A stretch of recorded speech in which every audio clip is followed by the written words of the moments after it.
We appreciate your time and patience. Please stay on the line, and we'll be back in just a moment.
Thank you for holding.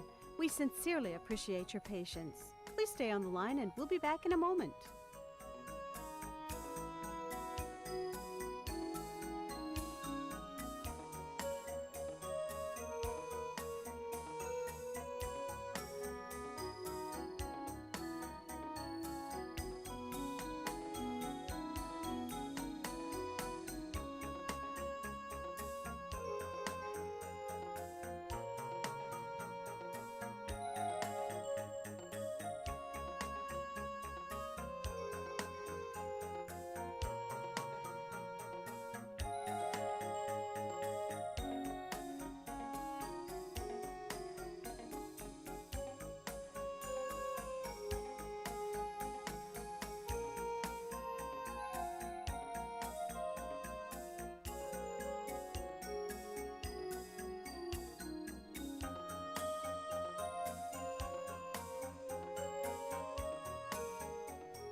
Thank you for holding.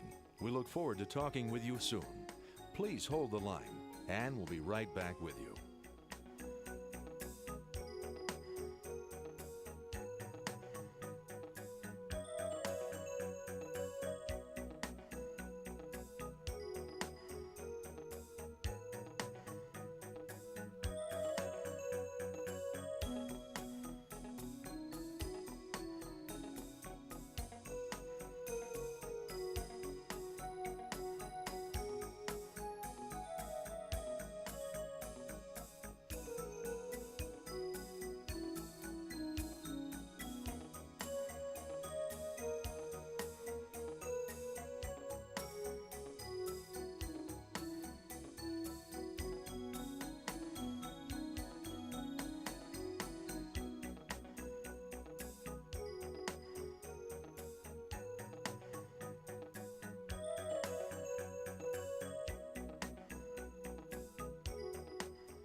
Thank you for waiting. Your patience is appreciated.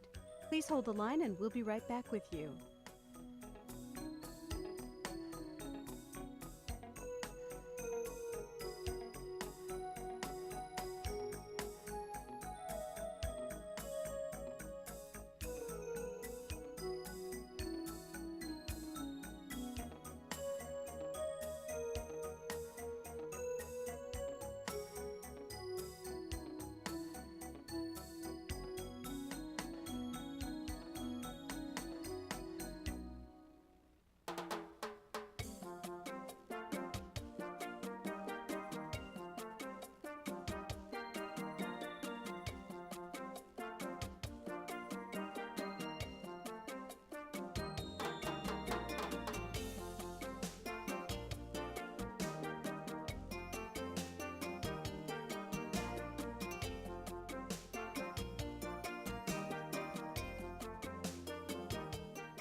Thank you for holding. We sincerely appreciate your patience. Please stay on the line, and we'll be back in a moment.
Thanks for holding. We appreciate your time and patience. Please stay on the line and we'll be back in just a moment.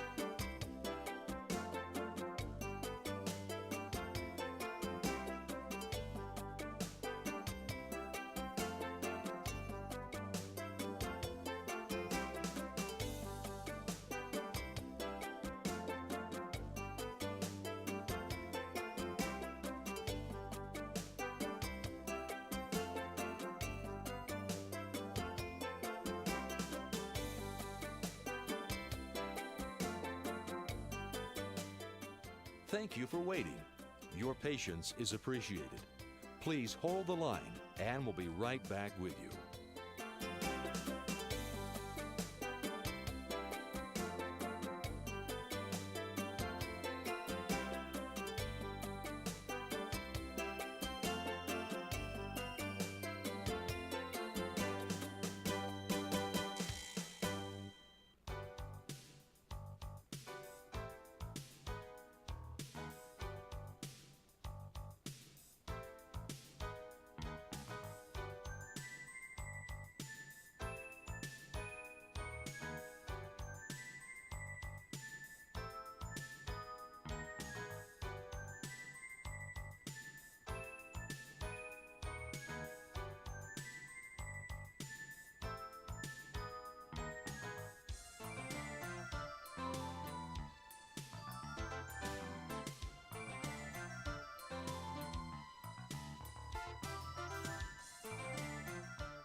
Thank you for holding. We look forward to talking with you soon. Please hold the line and we'll be right back with you.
Thanks for holding.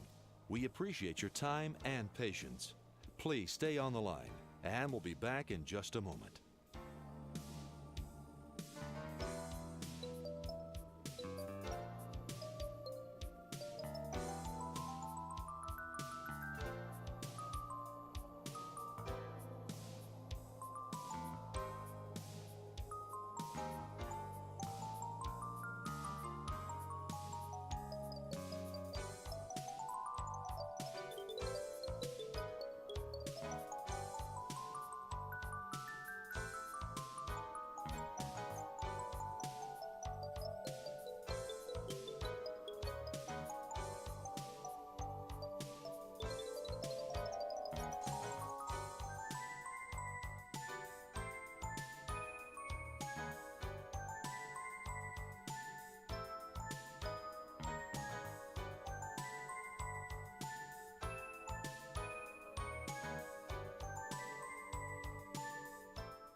Thank you for holding.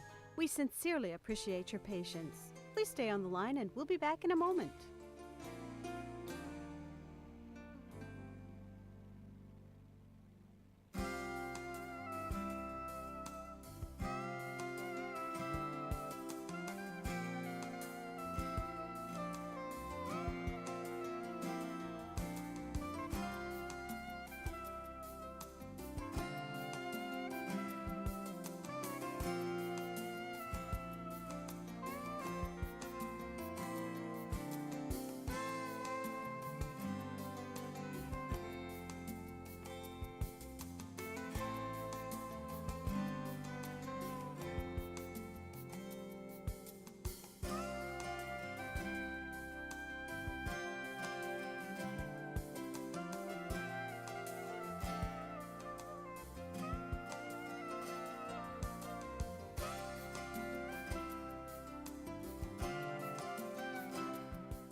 Thank you for holding.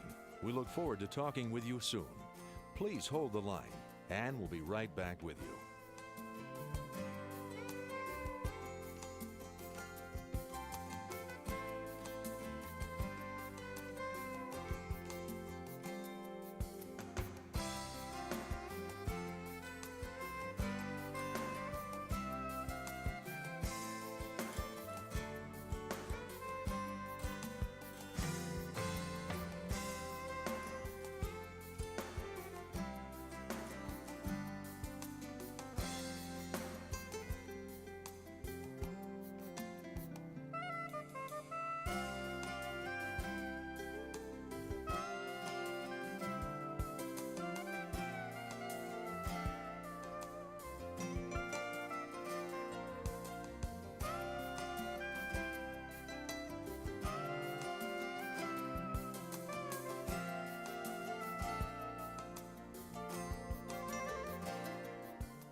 Thank you for waiting. Your patience is appreciated.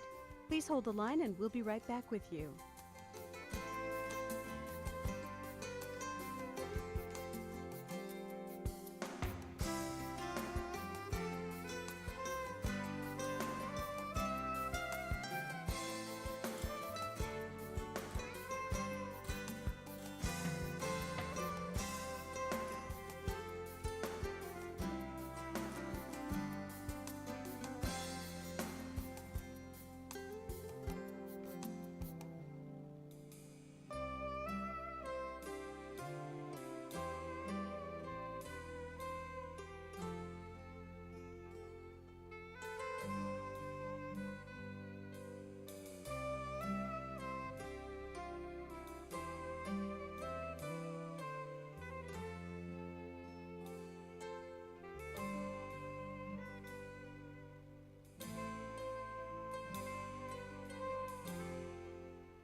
Thank you for holding.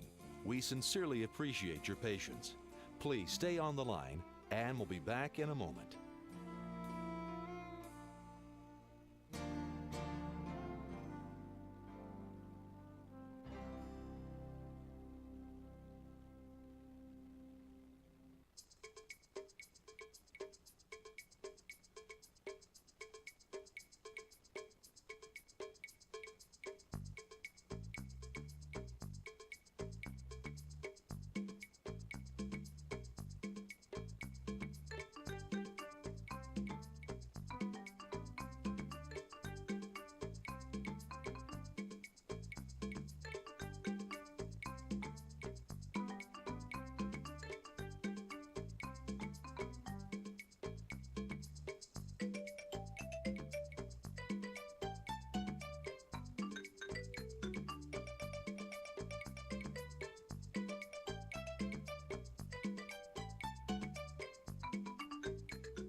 Thanks for holding. We appreciate your time and patience. Please stay on the line and we'll be back in just a moment.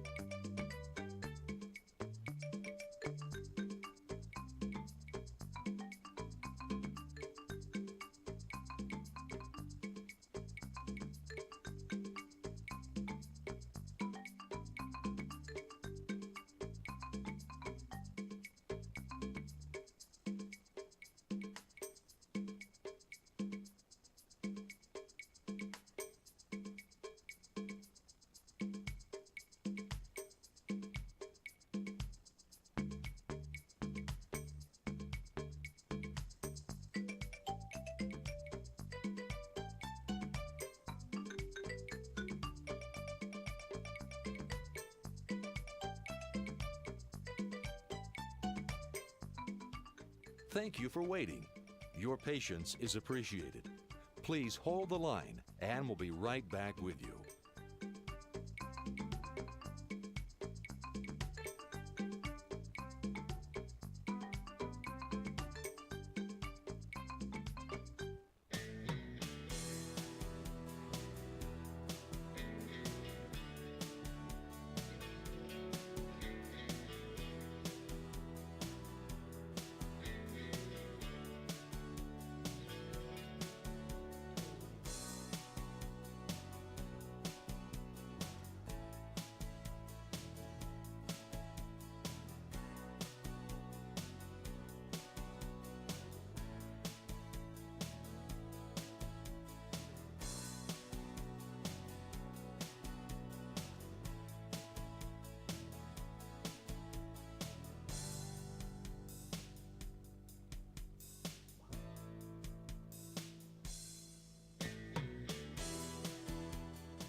Thank you for holding. We look forward to talking with you soon. Please hold the line and we'll be right back with you.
Thanks for holding. We appreciate your time and patience. Please stay on the line, and we'll be back in just a moment.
Thank you for holding. We sincerely appreciate your patience. Please stay on the line and we'll be back in a moment.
Thank you for holding. We look forward to talking with you soon. Please hold the line, and we'll be right back with you.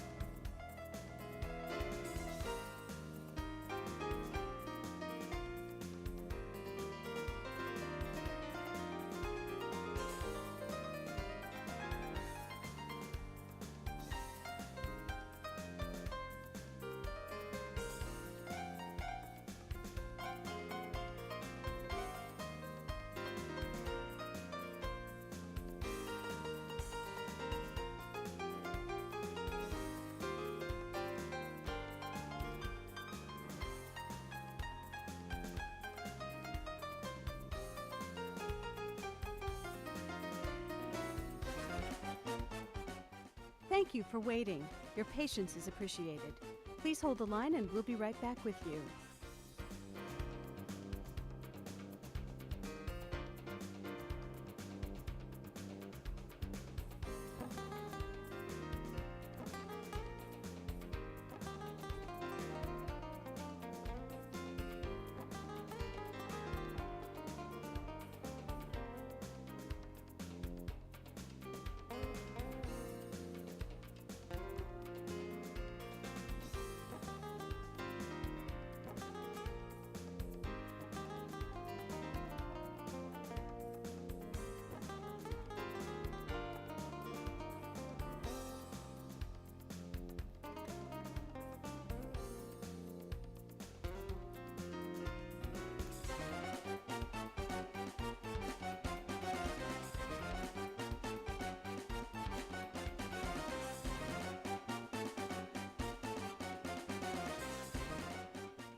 Thank you for holding. We sincerely appreciate your patience. Please stay on the line, and we'll be back in a moment.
Thanks for holding. We appreciate your time and patience. Please stay on the line and we'll be back in just a moment.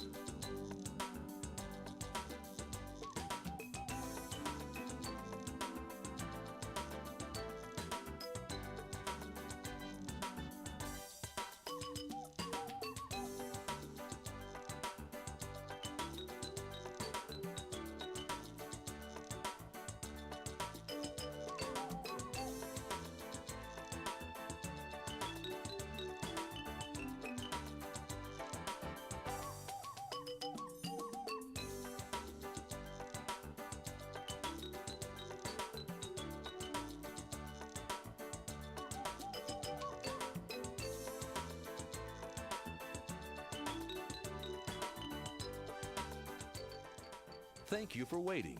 Your patience is appreciated.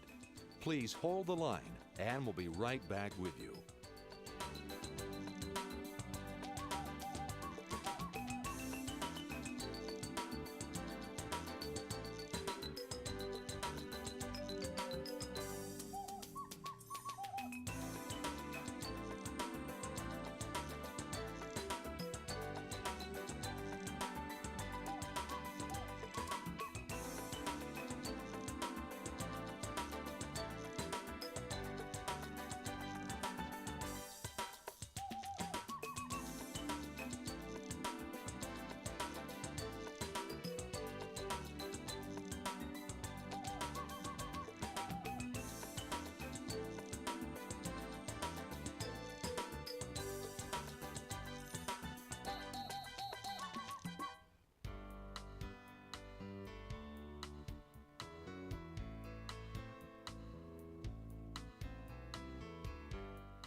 Thank you for holding.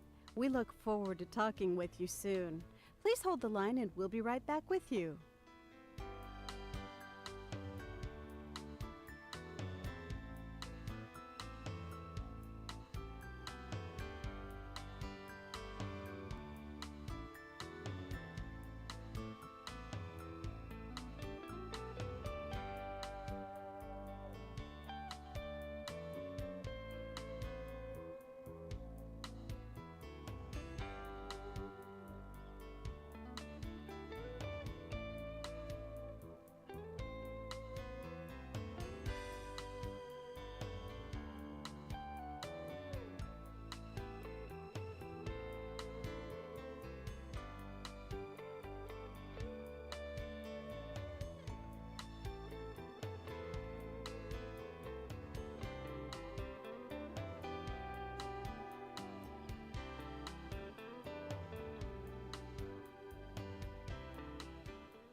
Thanks for holding.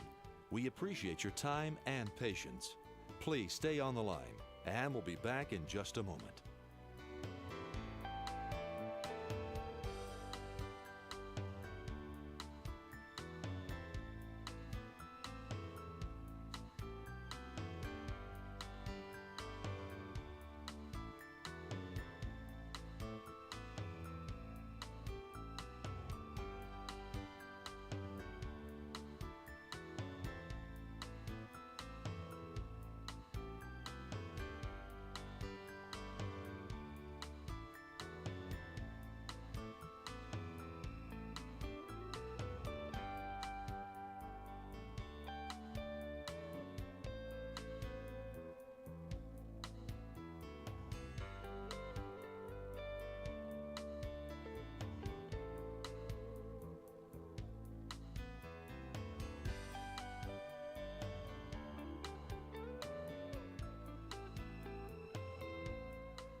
Thank you for holding.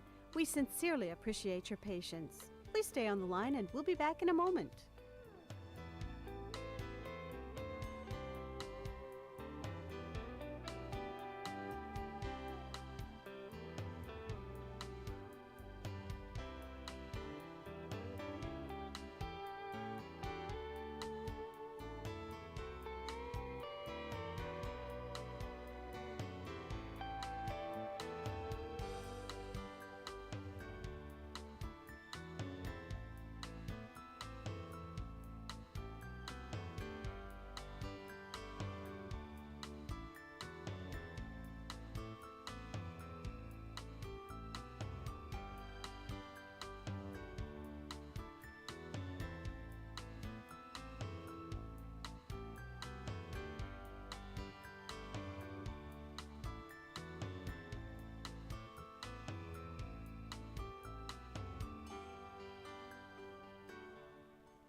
Thank you for holding. We look forward to talking with you soon. Please hold the line, and we'll be right back with you.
Thank you for waiting. Your patience is appreciated.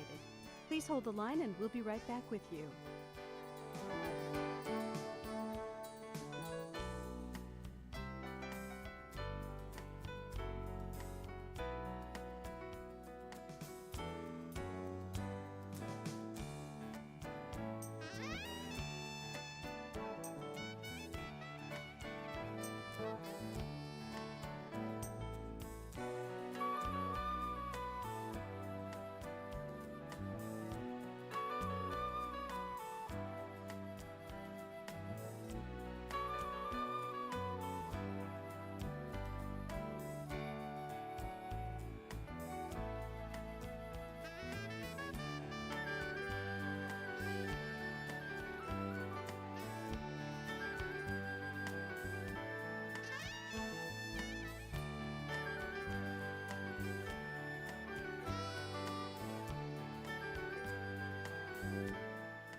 Thank you for holding. We sincerely appreciate your patience. Please stay on the line, and we'll be back in a moment.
Thanks for holding. We appreciate your time and patience. Please stay on the line and we'll be back in just a moment.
Thank you for waiting. Your patience is appreciated. Please hold the line, and we'll be right back with you.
Thank you for holding. We look forward to talking with you soon. Please hold the line and we'll be right back with you.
Thanks for holding. We appreciate your time and patience. Please stay on the line, and we'll be back in just a moment.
Thank you for holding.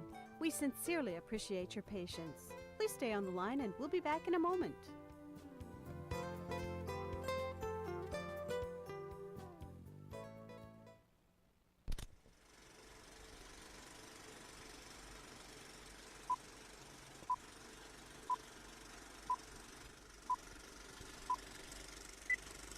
Wherever you go.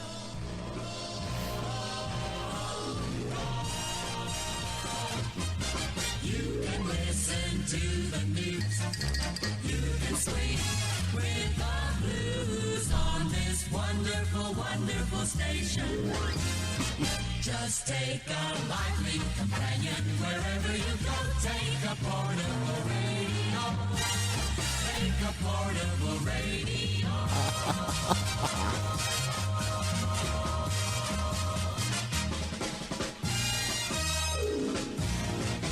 Now, here comes the music.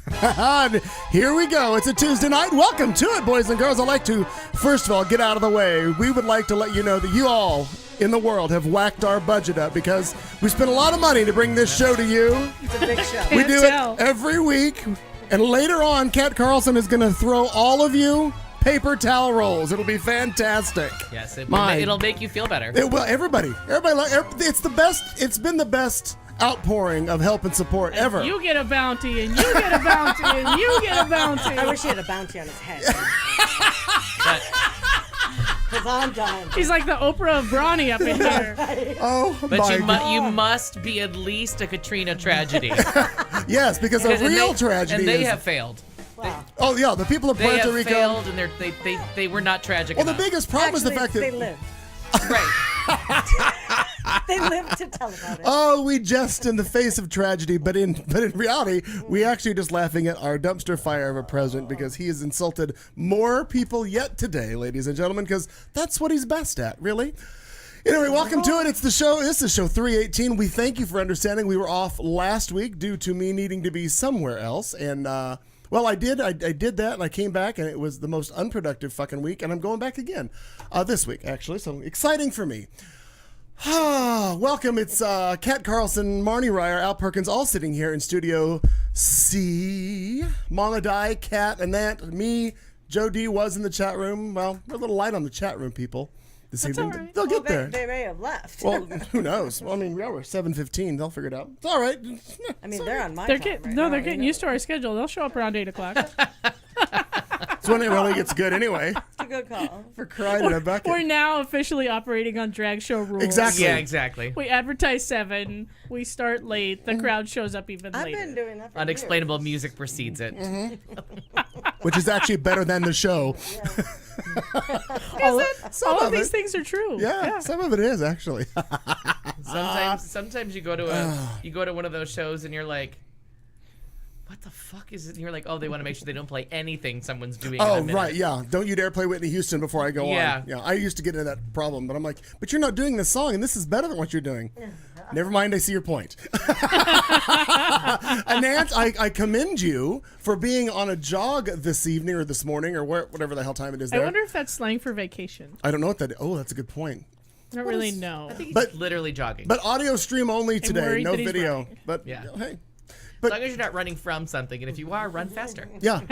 Don't make it a Stop job. listening Yeah. to this show Make it a sprint. and Nowhere pep it to- up a little bit. Nowhere there. to run to, nowhere to hide. You don't have to be the fastest in the zombie apocalypse. You just can't be the slowest.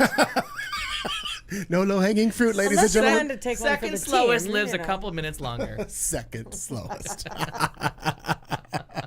Oh my heavens sakes! Well, did everybody with the week off last Tuesday? Did you catch up on anything? Did you do anything productive? How was your week, Kat Carlson? I honestly don't know what I've done. I feel like I haven't left my couch in weeks. It's been just a TV. No, seriously. I wonder how your couch feels about that. I don't. Probably relieved that I'm out of the house. Oh, yeah. No, I feel like I've just been mindlessly watching television for weeks on end, and I'm not sure what's happened. Okay. Which, I mean, There's some delightful there's a things lot out of things there. happening right now. The out lure, there, so. the lure is strong. Is I have true. to tell you. Is your entire family in town, out of town? What in flux? I don't know what's going. I don't know where those fuckers are. She says with love. No, everybody's on regular schedule. We actually had some family in town last weekend. Sharon's brother and a nephew came to visit for a couple of days, and that was lovely. Is it the nephew that I met last year at AIDS Walk that's so outspoken and talkative? He was with us at Cobalt. Well, there were a couple of them. Oh, that was Pride. That was Pride. I'm sorry. And That one was Yeah, talkative. one of 'em. Real Yeah. talkative. Yeah. You gotta get on this lovely, show. lovely. When he's about 20 years older, we'll get him on this show, and he'll be just chatty. Yeah, But he's not as that'll be nice. you know what he's not who he's not as chatty Why as. do we have to wait 20 years? Al Perkins. Well, I figured to tolerate this. I mean, Oh. Oh. I don't know how So old he is not be now. like a You gotta- Morgan you- June you kind gotta- of situation. Right. Morgan June was of age though. I'm Oh She my not was- God, she was darling. But do you remember when she's like, "Who's George Michael?" No. Who are these I just meant to be able to drink and play along with our Oh, caliber of I humor. Yeah, I and think I have to ask a follow-up question. insensitivity. Got How it. old was he? How old is this kid? He's like 5, 4. Oh, there it is. All right, now it makes No, sense. he's a young Okay. kid, right? They're little people. Yeah, like 9. Okay, whatever. Okay. They're 9. They're small. I'm gonna tell you. I thought They all you look the described it same. as that person and his wife. So I was like, how old is I he? No, thought the older. child. I Okay. thought older too. That's why I'm like, what? But you know who's to finish my point? Who is not as talkative as nobody's as talkative as Sharon's mother. Oh, that's for sure. She- I forgot she- that you got to meet her. yeah, She's got a to meet delight. her. They're getting ready to come back too because they snowbird. Yeah. Oh, okay. Yeah, they snowbird. So I've been like every week or so, I keep asking Sharon for the last month. I'm like, so When do they get when in? are they coming? They still don't know. They don't know. Oh, and they're very vague about when they leave too, aren't they? Yep. When are they leaving? sorry. Nobody knows. But they Nobody don't. knows. They don't That's stay funny. with you. No, they don't. They usually stay with us for a day or so at the beginning and at the end. Right, okay. You know what I mean, of their time here, because they shut down their house, and they ship a car, and so then they're kind of stranded. They don't want to be stranded in Anthem. It's easier to be Sure. stranded with us because there are vehicles and activity in life. And Yeah, yeah. Meanwhile, you'd rather than being stuck at Anthem for those 4 you know, days. I don't mind them for a couple of days. No, And everything's they're good lovely for a couple people. days. Yeah. Plus, you know, if they the do kids it are on a always Friday, excited about Saturday, it. you're at work. Right. I don't know that anybody's there. That's how I felt about my brother-in-law's visit. I was like, well, it's nice to see you. I'm going to work. Okay, bye bye. Oh, hey, how was your day? I'm going to work. Yeah. Day 4 is when the house guest gets rough for everybody because everybody's like, can I just Yeah. do something alone Several for a years second? ago, before they bought a place here, Sharon's mother spent about 3 months with us, and that was kind of a lot. Yeah. That one kind of peeked at me, like closing the bedroom door one day and saying, "If you don't fucking tell her to leave, I will." Yeah. Oh, but She's your mother. That was She needs to Sharon with go. the surgery, though, wasn't it? Yes. Yeah. It was during a remember that. convalescing. Oh yeah, it was there a convalescing, there was if I remember purpose for her to correctly. be here and all Yeah. of that, and at the Doesn't very matter. end, See, people say I don't listen. it was Well done. time What'd you to say? go. Fair. Please. Fair. But other than that, it's just fundraising season. So I'm just everything that I do somehow segues right back into AIDS Walk. Your And I after- have my shirt. After all the time of seeing this online and watching the videos, I've been meaning to like get out my glasses and be like, what the fuck does her shirt say? Now So I know. It's a very fun thing. So this year, the first several of us that signed up for the walk and joined the team, whoever's doing the graphic design customized the logo with our names in it. Nice. So mine, on all the videos and everything that I'm doing, mine just says CAD and hashtag BSW100. But the logo is a Burger King spoof, and it says "Yes, Queen." I like it. That's and fun. then Barbersville Wonderful 100 down here. Yeah, that's very, very Yeah, good. so they delivered my shirt. I've raised over $650. Nicely And you're doing a Dudes. bang up job. Doing a pretty good job. Yeah. Now, as long as I have you all here with me, because I'm trying to make my decisions for all of this. What day is the walk? October 22nd. Okay, so I wait. By the way, here you go, Kat. There's your logo. That's There it the is. one. That's what is being shipped around all over the interwebs for Nice. Yeah. So it is just If I before have the time, Thanksgiving. I'm going to and- put that on my own shirt, but we'll see. It's a month before. It's October 22nd, not November, honey. Who made this asshole schedule? I'm not sure. Oh, I know. Yeah. Okay. Is this your schedule? Yes. I'm like, Then you're the asshole. I know, and it's because I'm trying to fit. Like sometimes I look at things and I try to remember like, what is it that I'm making this? What That am I'm I trying to scheduling fit in myself here? to fit in? And it's because the next weekend is Ye traditional, haunted house tour with friends for a friend's birthday, Lovely. and I feel like I'm gonna have to sleep in for the cure and donate to you. So there. That'll be lovely. He says that every year, then he usually shows up, walks with us, and then goes immediately home. Yeah, this one's not looking technically Not possible. optimistic on No, that one? No. Okay. You know, I do that too. I often threaten to sleep in for the cure, but show up for the pre-party at Cobalt, that's and then good. I get roped onto the light rail, and then I just go, well, fuck it, I'm here. I'm Right. gonna walk. Yeah, Fine, exactly. I'll take fine, another fine, coffee fine. and we'll Not move on. Not that a nice Right. walk wouldn't be lovely, but Yeah. With you, lovely Especially because I people. work so hard and am often a top, Yeah. 5 fundraiser. There's that. I feel like I should be there for the people. The people want you. and we did it last year. Yes, We did do it last year. Yeah. We've done it every year Yeah. for many No, years. I bailed early last year. I missed one. Well, I mean, we collectively. I didn't mean you. Yeah, you yeah. actually may have not been there, but I meant you understand. yeah, what I but that was a couple of years ago that you Yeah, missed it's it. been a couple, but Yeah. and I knew with the schedule and everything that was going on this year that one was not going to bubble up to the top of things I was going to be able to pull off this season. Well, interested parties that want to donate to me, they can simply go to katcarlson.com, and it just redirects you right to the donation page. You don't even have to read my backstory because I don't really write one. I just update the Well, stock that's a relief. one. Well, because some people spend a lot of time like explaining, why they walk and right. all the things. And I just walk because I do, and so just skip all of I that. don't think I've ever filled out that page. I have. Yeah. I think mine said like none of your fucking business one year. Well, and Aunt Rita's is very nice in the new website format. They already like They put kinda have they it put there, a thing right. up there for you that you can kind of customize for yourself. And so Yeah. I took out all the all the parentheticals and It turned into an adverb, ad libs. What's that called? right. Mad It does libs. turn into a Mad Libs, and I updated my Mad Libs, and that was it. And no one will ever see it because my website doesn't direct to there, and there's actually no way to like back out and go look at that. I forgot to put a back button I've left on you there. without a back limb to do that. Right.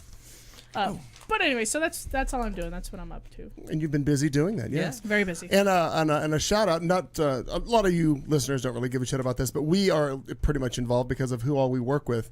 All of the performers, dancers, Oh, my goodness, competitors, queens, whatever you want to call them, are all converging right now in New Orleans for Miss Gay America, America, 2018 is happening. Very and I excited. saw the Barbara and Joan. Michael Browder, a whole bunch of people in a picture with Barbara, so they all safely got they're there all today. there. That was I saw Barbara the team competing? Olivia. Yes. Yes, again. How did she? Who did? How'd she get her way in? How did? California pageant. She won. No, that was last year. She's Miss Tennessee. Oh, this she's year. Tennessee Yeah. this year. That's right. It was California last year. Yeah, but no, she got All herself there because last year Queen she of Dollywood. And it was Buddy that decided that too soon for the for the making fun of her scheduling. comments. Yeah, yeah, Hey, he was on that promptly. yeah. Oddly to use the word promptly, but she- you know what I'm yeah. saying. Check your alarm, honey, every night. right, Check every your Yeah. alarm. Or have But what a have a terrible- thunder buddy wake you terrible, up. Get terrible. somebody to help you up there. There you go. Just have every person you know No, set a phone yeah. and text Yeah. you at the same time. What time are you supposed to be here at 3? Yeah. You'll be Even awake if your at phone's 1. on vibrate, not it every, not shakes every off the time. world. Not like all at the same time, but like a minute apart. Oh, that'd be fine. Oh yeah, Yeah. I'd say 10 seconds apart. Yeah. The thing just shakes You've right got up your ass. 158. Yeah. You've got 159. Exactly. You've got straight up 2 I o'clock. would I've have got to do these 2:05. things. Right. I would have to I do like these it. things, and I'd still be late. Because there's always that one time that you Mm-hmm. you fall asleep or you just lose track of something and you're like, okay, I was up, I was ready. What the fuck Right. just happened? Oh no, How Mark! am I running? I would, if you and I actually lived in the same house. I'll tell you how that fucking would work. I would lie to you about every single thing we had to do, or I would literally set all the clocks different. Yeah. which And would he would start really screaming, pencils down. Yeah. Pencils down! Pencils down! We're No, leaving! if it's something I knew started at 7, we'd leave the house at 6:10 Right. because I know how you would work. And then you'd get there and you'd be like, "Oh my god, I'm sorry, we're late." No, we're good. No, but see, that's the problem. Which part? Is that then I would catch on to these things. Yeah, and start then adjusting the I other think way. that I'm right, and then I'm adjusting, and then No. it'll be the one time No that I'm adjustments. doing something with Al, who doesn't do that. Thank you. And all of a sudden I'd be late again, and it would just destroy me. And Al and our friendship. Whatever. That escalated. Wow, quickly. that Yeah. did. I know. I just got emotional. Is Doesn't it that matter. time of the month? No, You're all I'm emotional. no, I got rid of the uterus. I'm just. I'm just. Payroll. Yeah, that too. too. That too. Think of you. What are you doing? Why are we Get out of my dreams. Oh, Get in the back seat, Get baby. into my Wait, car. do we have to start that again? I didn't know that's. Does that Wait, have what to- song we were were you? singing a whole other thing. What song were Oh, you I'm doing? Sorry. I don't even know the name of the song. Al, what's the name of the song I was just singing? I get so emotional. I get so emotional. So emotional. From the Whitney. yeah. There it is. Thank you. Yeah. I don't know why I just- like him. I just do. I just went with a different. I have been charmed and delighted by that song since it first arrived on my door. It's funny that you like. There's so many songs that are bubbly and uppity that you don't like, and that one you do. And I think, well, come on. Well, it just depends on how you sell me the schmaltz. You know what I mean? Okay. I'm not anti-schmaltz. You just got to work a little harder. That's true. That's And I true. feel like Whitney gave So Emotional her all. It's all about presentation. Gotcha. Yes, Listen, there was no it's more catchy. You caught right on. You Yeah. sang right along. it's true. Who Marina, cares? What you been doing, Rye? Oh well. healing nicely from the lack of Healing bandages. nicely. Yeah. Healing nicely. I'm supposed to keep these things on. I don't really know why, but they said till the 17th. Oh, we haven't? I know the story. Do they all know the story about the adhesive? I do, you know what? I don't. Tell me you're believe allergic to so. the adhesive. Fuck yeah. And hence why I was needing to keep taking pain stuff because everything else was seemingly fine, but it was like a burn. So every time I moved, it was like ripping into a burn. Oh no. And we didn't know that until they went. Whoosh. Oh. You know, because if you take it off real fast, it doesn't hurt Doesn't as hurt much. as bad. Except that's not true. There are digress. exceptions There to are this rule. exceptions, and that was it. And Yeah. so it was.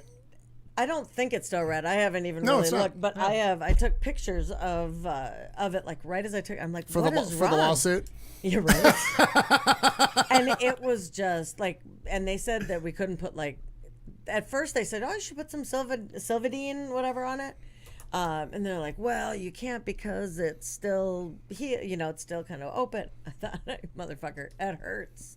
Let me do something. So, but all of a sudden I was able to move my neck and do whatever. Oh, it was very good. very, because of adhesive, I was in pain, not because of the surgery. Have you really. ever heard of that, Al? Yeah.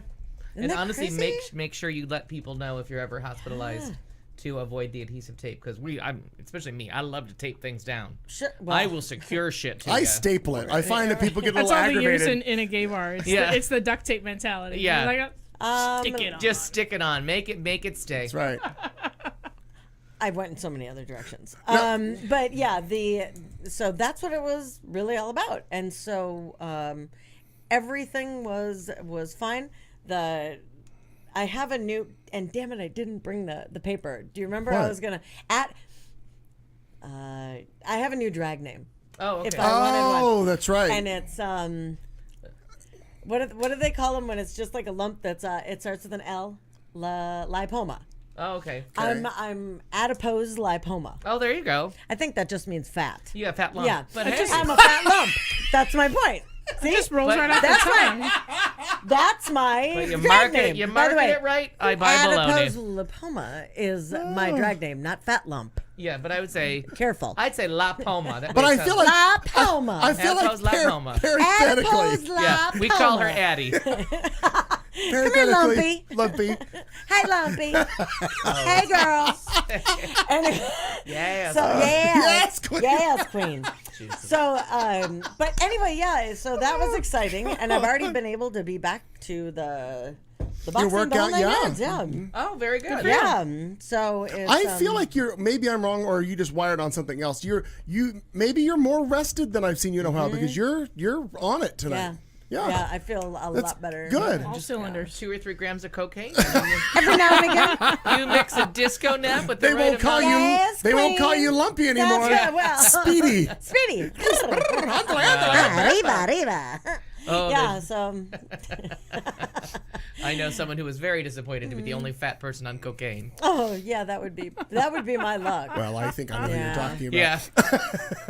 It was a point of contention with him. It'd be my luck. Yeah. But, I'm doing everything I can. Everything. So you're back to boxing and feeling good, and things are it's lovely. Things are really good. So just Very good. just You got a doing that. computer that works. God, we're all happy for you. I'm telling you. Mom's still I'm telling babysitting you. someone's cat or whatever she's doing. No, she knows. I had the cat issue. She's taking care of children.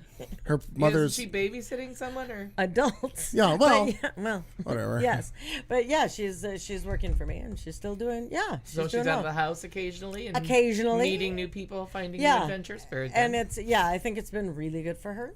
Oh, I'm sure it has been. Yeah. So it's Because she's all probably of was tired that being is- home with you as well. Oh, trust. I do whatever I can to make that more apparent. yeah. What do you want? What? When do you move out, lady? When? What's happening? What did you say? Poor thing. God bless her. She's like, I just want to hang out with my daughter, and I'm like, what? I heard a news alert. What are you doing? Yeah. Bing, bing, bing. Wow. That sounded weirdly like Sharon and I. The bing, bing, bing part? Oh, No, right? but what do you want? Yeah. Hey, lady. That'd be me if I ever got a roommate again. What do you want? Why is it talking? Yeah. It is. If I communicate entirely through Sondheim lyrics, how do we feel about that? Ooh. Terrifying. thing. We went and saw thing. Hedwig last Saturday, I believe it was. We saw Hedwig. Oh, Saturdays good. ago. Oh my God, it was real good. Yeah, we're And- going. good. We're going Sunday. Yeah, Yes. real good. So she's We- not going with us. Is that No, what we learned? No, we I'm figured it saying out. we figured that out that she's not going with us. So She may not remember the conversation. might not. Because I don't. I don't. I don't remember having a conversation where I said, I'm sure. But like I told Al, I think what happened to me is I had a thought that we were somehow getting in on a row of tickets for a season or something. I wasn't sure what I was getting because specifically this wouldn't be a show that I would think to myself, oh, I want to go see that.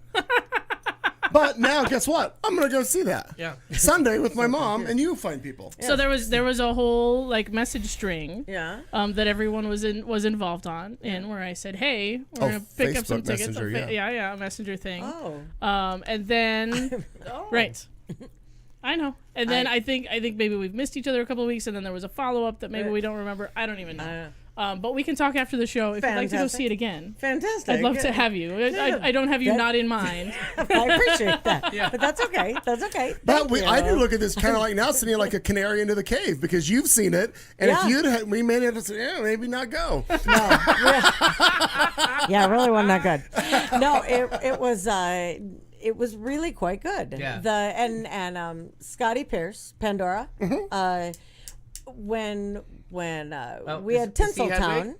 No, Okay. no. But when we had Tinseltown, that was put on. They did 5 days of Hedwig, 5 shows over a couple of weeks, and it was really kind of a magical transformation in there, and it was very cool. And his ex, whose name I don't quite have, played Hedwig quite a bit. Yes, I feel like saying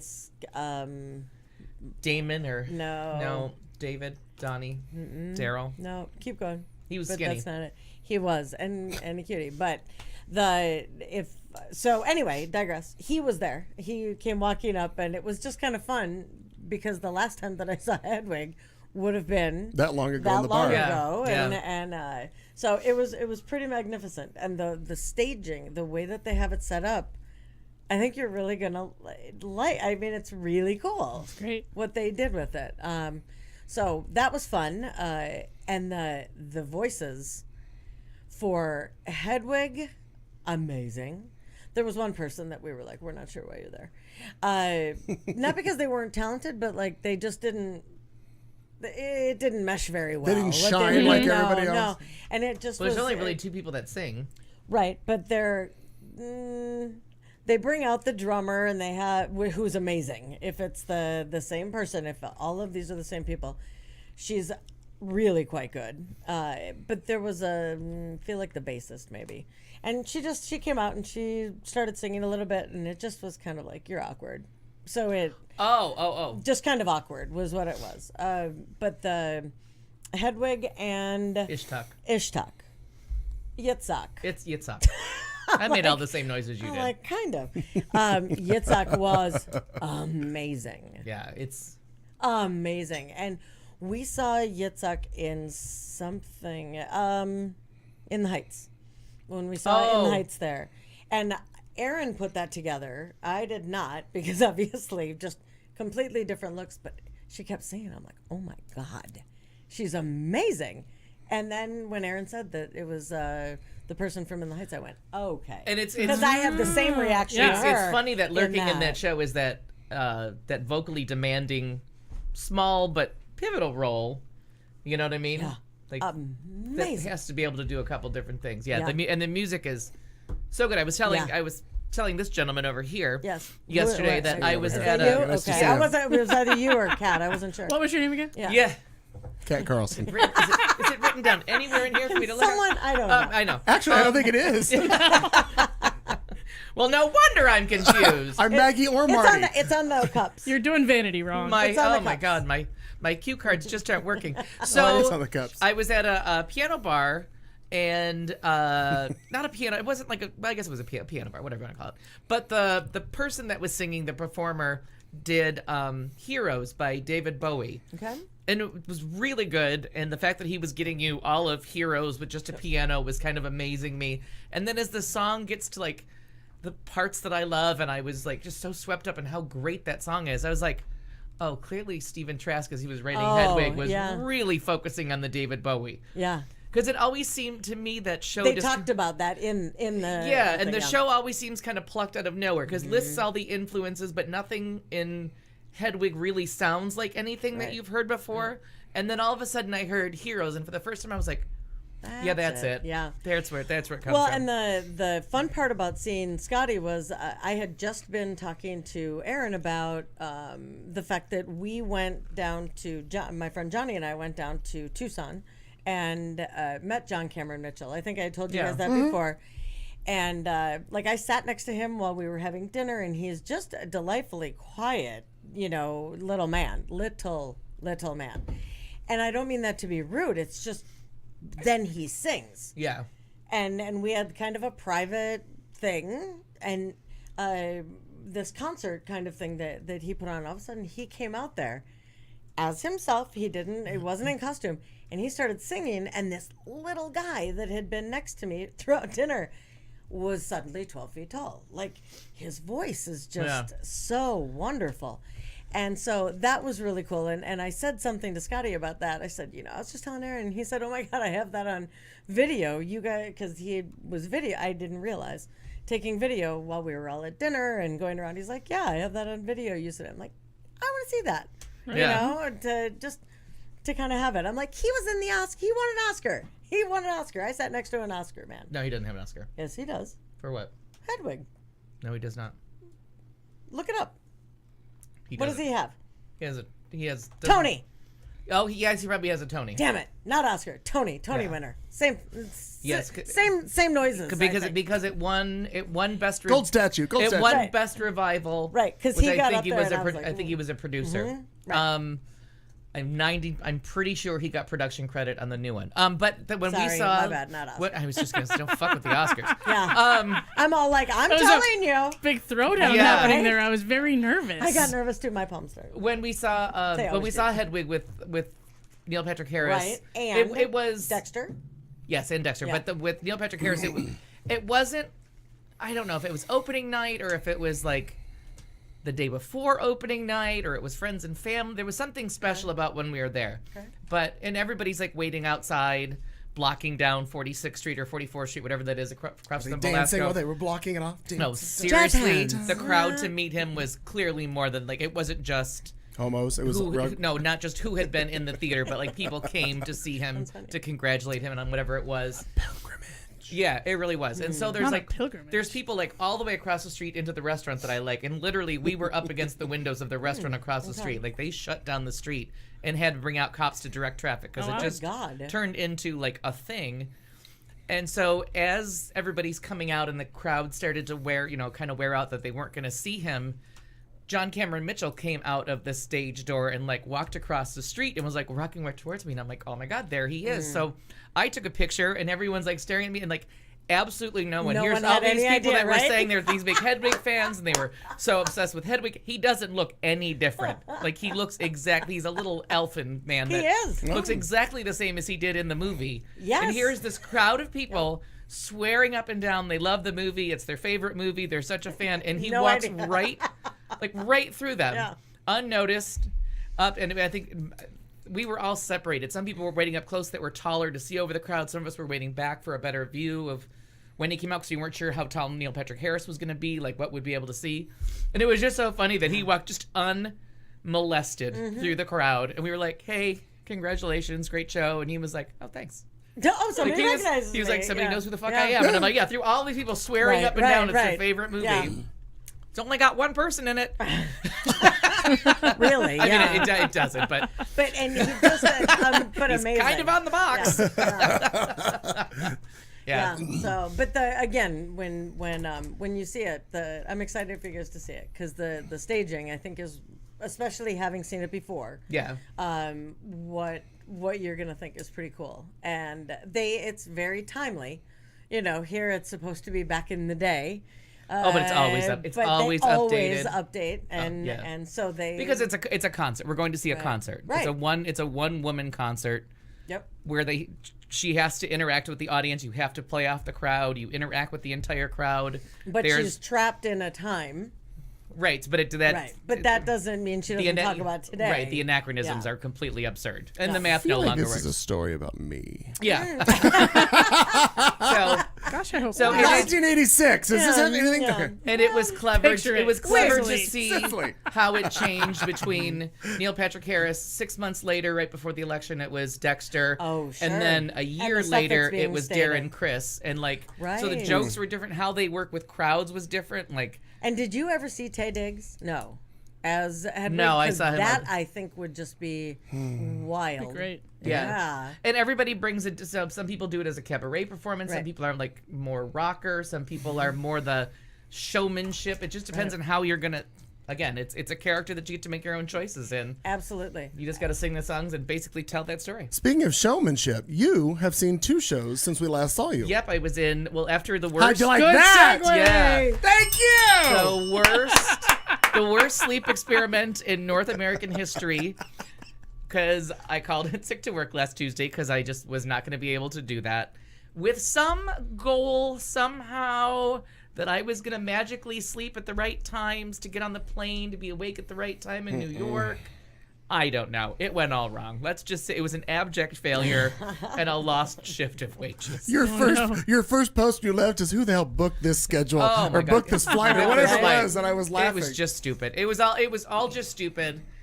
I honestly don't know what I was under besides the cry of Broadway to get me to go there. But so the sleep experiment went wrong. Then it was a lovely time.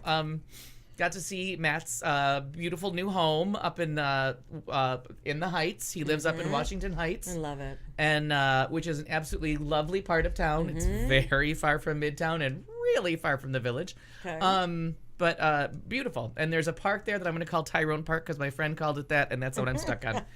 It's like, I don't know how you really you say it, but call we were Tyrone? calling Fart Tyrone. We were calling it Fort Tyrone, but it's a park where part of the Revolutionary War was fought, and it's where Washington started to lose and had to retreat, and they had to they had to retreat back downtown, and it's where Hamilton stole the cannons. It's literally where all that happened. Oh my goodness. Very exciting. And it's on the upper tip, and there really are cliffs over at the other end, the north end of Broadway by the Harlem River. There really are cliffs overlooking the Hudson. It's on the west side. Overlooking the Hudson, and it's absolutely You could have gorgeous. just said the water and we'd With been a fine. beautiful view of New Jersey and across from Fort Lee, different Lee than the Lee from Hamilton. And but it was lovely to be up there. It's a lovely little neighborhood and lots of fun. We walked around that park, and it's the park that inspired Bette Midler to save the Manhattan parks. Her whole thing and her Halloween party every year is all for beautifying Manhattan parks and all her little street parks, and she started with that giant park up in the north end of town and worked her way down. And we tried to find the Bette Midler Memorial Rose Garden, but we were unable to find the placard. And Matt was under this thing that I was his mother for many things went on where I was accused of being his mother. I've seen his mother. So you look nothing like her. We took this absolutely asshole way to not backtrack 10 feet. So we ended up sliding on our asses, tobogganing down a mountain. And I'm like, did we save any? What is this? He's like, well, my mom bitched this whole way. Again, I enjoy walking. I'm not your fucking mother. Not your mother. It was very strange. And so I'm like, so this was the alternative to taking the route your mother took, was to have me slide down this fucking hill. So it was very funny. Just the alternative of taking his mother with him was you. Saw some fun shows. My friend Shane was there. My friend Gina lives there. We had a wonderful brunch and just a gorgeous New York day met at a restaurant that we all had fond memories of from many years ago from a couple brunches that went on for too long, and did a fun brunch. Left. My friend Gina went to go shopping, and then Shane and I and Matt walked from the north end of the park at 92nd Street and walked the entirety of Central Park. We did the Bethesda Terrace and Bethesda Fountain because that's my favorite part of the park. We went to the boathouse because Shane had never been there before.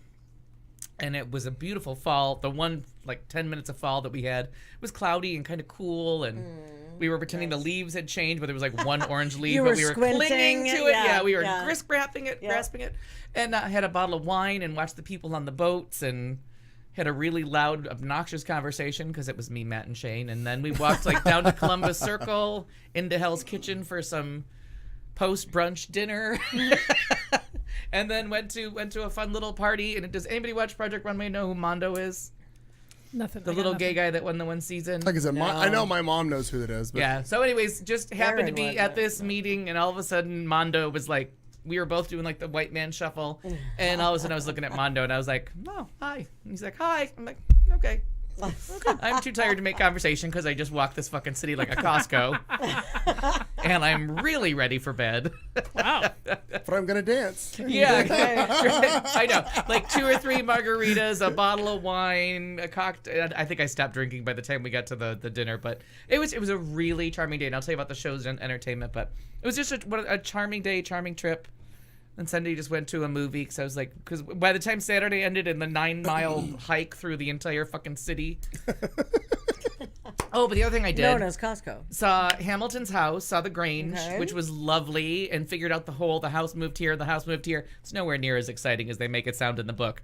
They did move it places, but they moved it like to build the actual cross streets. It had to be moved from where it was to set up the city street grid. Right. So it got moved next to a church and became like the rectory of a church without the porches. And then like 5 or 6 years ago, they had a big push to get it put back to the park, which I think is St. Charles Park or something like that. I can't remember what the park is. So they moved the house back and put the original porches on, and now it's a tourist site, nicely preserved, and it's back because the park was part of the land, the acreage that he owned. Went down to Trinity Church, and I'd seen his thing before because I've always been a fan of the American Revolution. Right. So I had seen his tombstone crypt, whatever, this giant thing. But then since I was there, I didn't notice other things because I didn't really know anything about them. So Eliza is right there next to him. His son Philip, that dies in the duel in the show, is right there. Hercules Mulligan's grave is right there. Angelica's buried near you in Trinity Church. Angelica was on the other side, so I found Angelica's grave. And then they have it set up much nicer now into the ground zero. It's called Freedom Park. So I walked down to Freedom Park, and that was a beautiful walk. They don't have you going through all these zones of construction and through all this different crap. You just walk into the park from any angle you want, and it's a beautiful setup into the 9/11 museum. Those footprint fountains are just so moving. It's one of those things that it just takes your breath away with the beauty and the simplicity of it. And just how moving it is. Like, it's just... And I think it's the second or third time I've seen it, and it just takes your breath away. Like, you just don't know what to... It's so simply done. Like, whoever designed that should really design more things, because that really is just simple and tasteful and beautifully done. And now that there's not all that construction around it. I think whenever I finally make it back to New York, which, again, the last time I was there was in 93, for a very, very brief, not even 36-hour visit for the Maury Povich show, I'm hoping to go with you at some point, but I think when I get there and I see the Freedom Garden, I think it's going to be so much larger than I think it is.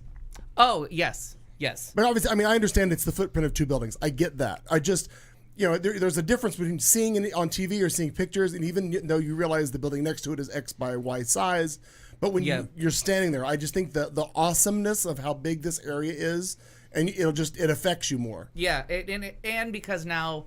Like, the construction's all gone. It's all open. So now you realize you're standing kind of directly where the Marriott was, where Building 3 was between the two. But you're also standing in that area where the music would play and, like, the courtyard between them or whatever they called that. So that was... Isn't that where Brand New Day from The Wiz was shot? One of the scenes from The Wiz. Honestly, not Brand New Day. Brand New Day is the one inside the sweatshop. Brand New Day. You got to be seeing green. It's the song with the wizard. I'm pretty sure that yes, that is filmed down there. And the courtyard's not the right word. Whatever they called that area between the two Atrium, buildings. something like that. Sure. But then because I had never gone to the top of the World Trade Center, I'd been down at the bottom and I'd been at the heard the music playing, all that stuff. I had never gone to the top. I'd always been like, good, now I don't do that whole fucking... No, that's touristy. I don't want to do that. Like, that is no longer part of my vocabulary. I do the touristy shit. So I went to the top of the Freedom Tower or One World Trade. I gotta tell you. How was it? And I did the cheapy version because they're like, there's no line. It's a Thursday. Just go. I'm like, I also don't want to spend 19 hours here. Sure. There was no line. They're like, buy your ticket on. She's like, we'll go. That line is to buy the tickets. She's like, but you have a phone and you're smarter than them, so buy it on. She's like, so buy it on your phone. So it took me 2 seconds. 2 important facts. 2 seconds to buy it on the phone. Walked right in. I'm like, well, it's 11:40, but my ticket's for noon. Say midnight. It's for noon. He's like, just go. What do you want from me? And I'm like, okay. So walked in, and you get on the elevator, and it's so cool because I think you start 10 stories underground. Yeah. Okay. And then you get on the They were elevator. just getting that going. Like it wasn't open yet when I was there a couple of years ago. Yeah, and whatever, so 2 years you ago. walk It's through the amazing. bedrock, and you see the rock form, and you Amazing. walk through this whole thing, and you see the formation of the rock, like what the rock underneath the building looks like, what the foundation of this part of the city is, that it's not all just reclaimed land, that there is a basic rock foundation. You just have to go through the claimed land to get it, and that's what they're grounded in. So that's kind of cool to see that. You walk through this really moving thing from all the people. It was really good. It's this giant video montage of all the people that built the building, the people that helped clear away the rubble, the people that, like, my father helped build the first building, so I had to be here for this job, the foreman's for the job. They showed all the things that people signed that are underneath the paint. They're like, no one will ever see this, but the beams were signed with, it was really moving. And you go through this thing, and then you get on the elevator, and it starts with, and they're like, face this way. So I was like, oh, it's a mirrored elevator. Whip-de-doo. 110 stories of a mirrored elevator, but no, it starts a video presentation. Wow. And it takes you through New York City and you start 10 Oh, feet I below the heard bedrock. that. But it gives you a video of the cityscape, and it starts with the founding of New Amsterdam, and it takes you over the course of the 300 years. So each floor you go up, more of the city gets built or changed. You see the reclaimed land form the southern tip, and it was, I'm very seriously exciting. covered in goosebumps. It was, and as you get to the top, and all of a sudden, like, the building is around you, like, it seems like you're, like, on the outside of the building with everything around you, and the doors open, and they herd you over, blah, blah, blah, blah. And then they start this big video screen again, and you're watching it, and then it got super cheesy. Because it was like, pizza, subways, New York, you're experiencing all of it. So exciting. Forgot about it. And I'm like, all right, wrap this fucking shit up. Like, get me out of here. Yeah. And so then it's building, and then this starts talking, and the video changes a little bit, and it says, as of blah, blah, blah, blah, this building is now standing. You are standing at the Freedom Tower at the top with a view of the world. And that screen that you're watching dropped, and you were just standing in front of New York. It was astounding. And I was like, oh, that was really good. I was like, oh, you got me. Well played. They really did. They were so heavy on the cheese that I was so ready to just be like, oh, turn this boat around. I can't. Yeah. And then they won me over. And so I walked around. I went the wrong way, and I accidentally ended up at a bar and had a cocktail. Oops. Accident. At what I'm guessing is the new Windows on the World, their version. Oh, It's not what right. they call it. But so you just sit there with this gorgeous view, and then you go down one more level, and it's just floor-to-ceiling windows. They have iPads that you can rent, and it knows where you are in the building. So if you hold it up this way, it'll tell you this Where is you're what you're looking looking at. at. Oh, cool. You can zoom in on the big picture of the building you're looking at to find out, is it the Woolworth building? Is it the other one with the green roof that I never know? What used to be there? Where Little Italy is? What movie was filmed right there? Like, you could seriously lose your fucking mind. I did not get one of those. But I did help people with what was Governor's Island, what was Ellis Island, what was Liberty Island. I was being a docent. Suddenly she's a tour guide. Yeah. You can volunteer at the airport here, and you can do And they need me. But from all sides, and it was a clear, gorgeous day. Like, only the Saturday for our fake fall day On a was clear cloud- day, and you you can't can't see see forever. And I had been to Pikes Peak in Colorado Springs a couple years ago with Tim, and they take you up so high in that train that you can see the curvature of the Earth. Oh. Like, this felt pretty fucking close. I know it wasn't. There's a difference between, like, whatever it is, 1,100 10,000 feet, and, right. and that was 14,000 feet and above the tree line. But you really did feel like, 1776 about is where you oh, no, is it really?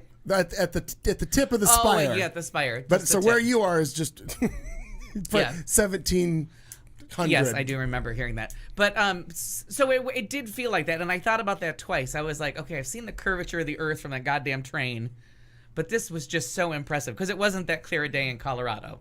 You know what I mean? It was snowing a little bit, but it's so impressive and so worth the money. What's the ticket for that ride? The top cost? Do you remember? I think it was $36. Okay. That's not bad. If there's lines, you can pay like $70, and get the VIP with your own human, I guess, someone to wash your dishes. I don't know what that included. That sounds worth it. But it was very nice that the person there was like, that line is not the line to get in. That's people waiting to buy tickets. Just buy the ticket and go in. And she talked me out of it. She's like, just don't do that. And I'm like, I don't like the lines thing. But so that was very exciting. So if you get a chance to go, because I've always been disappointed. So the first thing I did in New York after it all happened was like, and I'll go to the top of the Empire State Building now, please.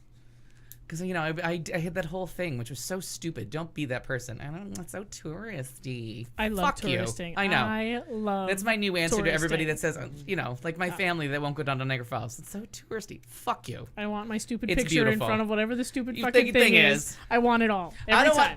want my picture in front of it, but I want to see No, it. no, no. I want my stupid cheesy family picture. Yeah. I want all of them. So it was fun. So I did my little downtown thing by myself, and that was a lot of fun. Fun day. And you, sir? Speaking of a lot of fun, Clayton My McKee. God, I am the epitome of fun, aren't I? I'm right here, right in the cockpit of joy and happiness. You're overselling it. You're Yeah, overselling literally. it. Well, we canceled. Pull back! We canceled last week's show because I wound up having to take a business trip to Cali. Well, that construction delays. Let me tell you, when you hire a contractor, ladies and gentlemen, if you should ever do it, just ride their ass and make them tell you every fucking update and delay, because otherwise you'll just plan shit and it will never work out. So it got delayed again, and now I leave. What's today? Today's Tuesday. I leave on Thursday morning, and I'm going out and I'm training and I'm coming right back on Friday. We're done. Why can't you do that via FaceTime? I had the equipment with me. I brought that's right, you I brought did. everything Yep, back I because we forgot weren't that, yep. we weren't leaving it out there. In fact, my Mama needs a 3D printer. my rationale Every one of these fucking colors is my, wrong. my rationale for this whole thing was, I said, because I didn't know when I got there, and I was taking pictures of the inside of the bar so I could relay them back to authorities who could make decisions on things. I realized there was a baby grand piano sitting there, wrapped up in So you played a song? No, wrapped up in its you know, it's all its packaging and everything's there, and it's on edge, ready, waiting, you know, to be birthed into this bar. Are they going to become So- a Palm Springs piano bar? So, well, it's Palm Springs. You got Fantastic. to. I mean, there 85-year-old people run around that fucking bar chasing, you know, 20-year-old kids. I know. What the fuck do they do, those old guys? I'll be moving there shortly. Anyway, They No, call it so- McKee's. That's where all of Cobalt's old customers so have gone. my rationale for this whole thing is because he wanted all the computer equipment set up, and he couldn't understand why I wouldn't do it. And I'm like, what's the value of that piano? And he's like, what? I'm like, what's the value of the piano? He's like $5,000. And I'm like, okay. I said, well, just go in there right now. Just go in and set it up. Just go set it up, put the legs on it, set it up, and put it, just set it in the bar. He's like, I don't understand. I'm like, well, go do it. It's just go set it up and we'll be fine. And then I'll set up your computer equipment. And he goes, well, no. He goes, well, the computer's going to get ruined. And I'm like, exactly my Piano's point. going to get ruined, yeah. You want to set up $6,000 worth of POS equipment in here for a system, a computer system, but you're not worried about that, but you're worried about stupid piano. No. He understood my rationale. We rescheduled everything. Now, during that trip, I got the joy, and he heard some of it last night. You may have, if you follow me on the Facebooks, you may have seen that I had posted, if you're a fan, some are, some aren't, Seth MacFarlane, who does Family Guy and American Dad. He's a great singer. He's very funny. Anyway, I have always enjoyed in watching the series. I always used to enjoy the musical numbers when everybody would sing, because he does Peter, he does Stewie, he does Brian the dog, and I always thought, God, he's such a good singer. Like, I wonder what he sounds like. Well, in case you don't know it, he has like 4 albums out. And he does big band swing, and it's all beautifully orchestrated. So I sang the entire time, and to my surprise, I even listened to he has a Christmas album, and I was curious to hear, not that I'm a huge fan of Christmas music, but was curious to hear how he did, and it was beautiful, traditional, big band. He sells Christmas music like it's supposed to be sold, in my opinion, other than the one song from Johnny Mathis that I just love, and to me that is Christmas. We Need a Little Christmas. Chestnut? No, Oh. We Need a Little Christmas. That's one of my favorites. Right this very minute. Yeah. Right this one, yes. But the other thing that I Hasn't was snowed a single Macy's. flurry, but the other Santa's thing that deer was were in a not hurry.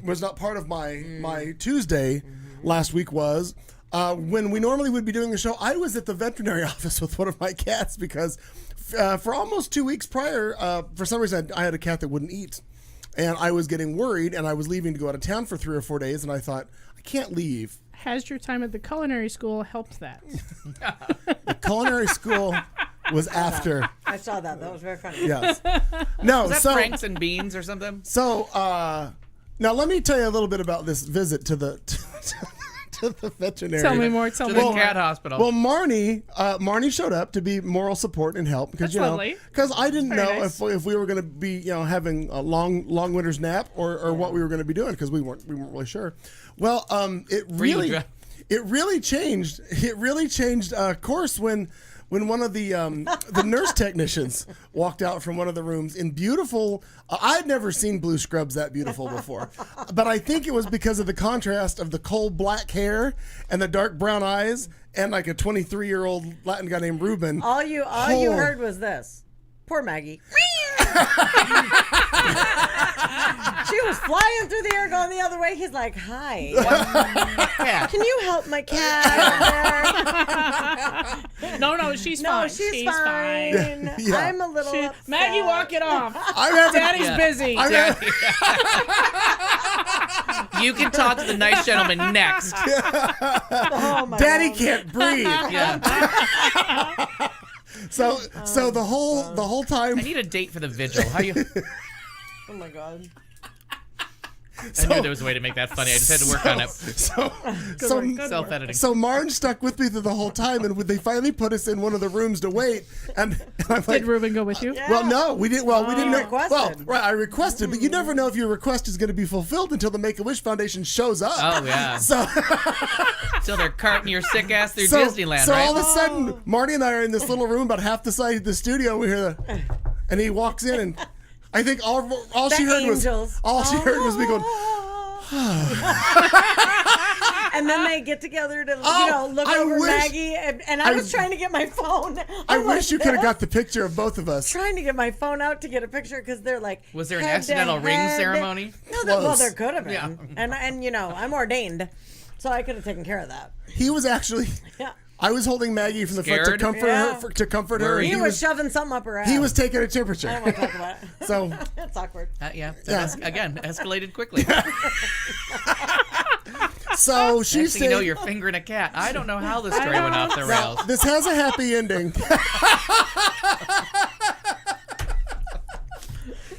Those are two sentences we should never say together again. Which part? All of a sudden, All you're of fingering a it. cat, and this has got a happy ending. Maybe. Well, it does. Sometimes I really hope my mother doesn't listen. I never know if she does or not. And I know my mother does. Yeah, Mom, that's- I'm sorry. So that's and I fantastic. know things now. So Many all, valuable things. I left Maggie in their care as I was, like I said, out of town. They did all the blood work, every test, everything. She came back fine. They put her on some sort of an appetite stimulant, and she started eating once I got her back home, and she has been eating virtually nonstop since. Good. Well, she's afraid Atta girl. she'll have to go back. Right, you're right. Yeah. That may be it. She's like, I'll eat. Yeah, Yeah. stop the probing. Well, But because the- they didn't know if she was sick with something, so they had her in with the dogs. So, because she can't be in with the cats if she has feline HIV. Which I didn't know there was. Yeah, I didn't even know feline that was a thing. We leukemia. figured That's that a one thing. out. Oh yeah. Yeah. So anyhow, it all worked out. I picked her up. So $600 later, I found out I got a good, healthy pussy.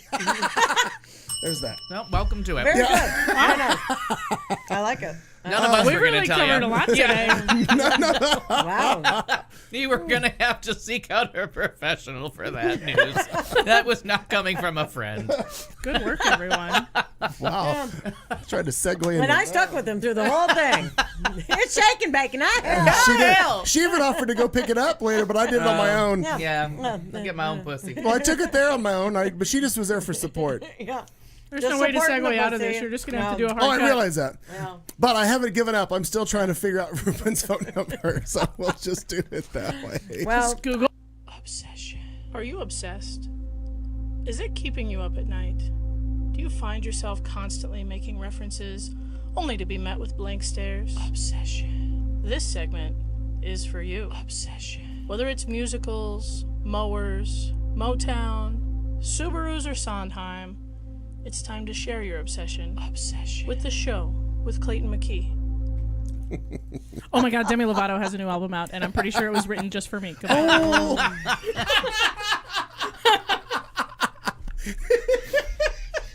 Why do you think that, Miss Carlson? Because the entire album is wanting to get with me. It's just the mean entire it's all album about is stalking? obsessed. Yeah, obsessed. Okay. Track titles include Oh, this ought to be good. Ruin the Friendship, Sexy Dirty Love, Oh, Games, Sure. yeah. and Hitchhiker. That just screams me. Yeah. Yeah. Dangerous from the Traveler. stories, from the stories she's Now told, is that just the A side of the album? Is there a B side? There is a B-side. The B-side is Emotionally Damaging. Please, if you're in any way in love with Demi Lovato and emotionally fragile, do not listen to You Don't Do It For Me Anymore. Oh, Because that is responsible for at least 3 days on my sofa. wow! And how many Right. packs of batteries? Wow. There you have it. Wrong sofa event. Listen, mister, they make them rechargeable. Oh, Stay green. Stay green. I'm reducing my carbon footprint. Yeah.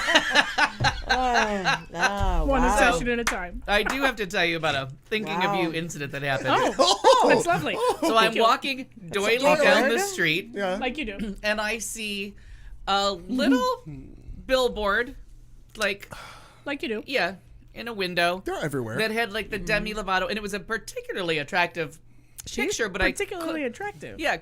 don't really know what they were selling. So I'm like, oh, I'm gonna get my phone out. I'm gonna take a picture of that and send it to Kat because it's an unusual picture I've never seen before of the Demi, and even I was kind of stirring in the pants. Put it up, She's took a unusually picture, attractive. looked at it. It was one of those goddamn billboards that switches pictures every 3 seconds. Oh, God. Well, did you Never came back. Oh. Son of a bitch. As like the people I was with were blocks ahead of me. I'm like, I'm just waiting for Demi Lovato. I appreciate the effort. Yeah, I it- truly do. People were worried about my mental health at that point. Fair. So I was like, I think it's a right lot there, and they're like, yeah, whatever. happens. Yeah. So if you happen to listen to the new music from the Demi Lovato, just imagine that she's singing about how much she wants to be with me. To be with and you. it all just fits right in. It- place. Comes together. I am Locks going right to. together. I'm going to just stand firm on the fact that that she can't wait to meet no, me. I'm never it's gonna. true. No, it's true. I'm never gonna listen to it. I'll just have to take for granted. I will just trust in you to relay to me Sure. what she means. She meant this. Yep, that's a good The only way call. I'm ever going to listen to it is if I'm forced to play a song for a drag queen. Oh, now you've listened to it. Well, no, so- but we're not. But that doesn't matter. Oh. I'm There you go. ruined. I'm wrecked. Yeah. I can't go on. I can't go on. Oh, my. The lyric, it's very moving. Catalina. There's a different song that's called "You Don't Do It to Me Anymore," which is a Oh, very no, different yeah. album. Very different I one. think that's Yeah. how Melissa Etheridge's album. Somebody bring me think some it's, water. It's definitely on other Rosie's album. album. Oh, but sadly, her ex-wife Yeah. committed suicide. Yep. I read Oh, that. Yeah, very sad. Rosie O'Donnell's ex-wife. Mm-hmm. Yeah. Yep. There's a house that needs some Oh, counseling. God. There's a lot of Very much. there's some issues. Raya, what do you have an obsession this week or no? I do. What is it? I do, but it's kind of I'm a sensing, sad one. I'm sensing anger. Yes. No. Is Yeah, it the I fact that we're can- running out of red gummies? Because No, that doesn't bother me. I like it's them a all. tragedy. It's a tragedy. So it just Sunday night in the Las Vegas travesty. Just Yeah. and so it's anger when I say kind of. It's because there's such a hopefulness as well with how people just come together. You know, and just hearing the stories. One of the stories that I heard this morning, I was just I've been an emotional fucking mess for not because just of that certainly did not help, but for probably the last 4 or 5 days, and for whatever reason, menopause, I don't know, whatever, and you know, I'm sitting there watching this woman. Her name was Heather.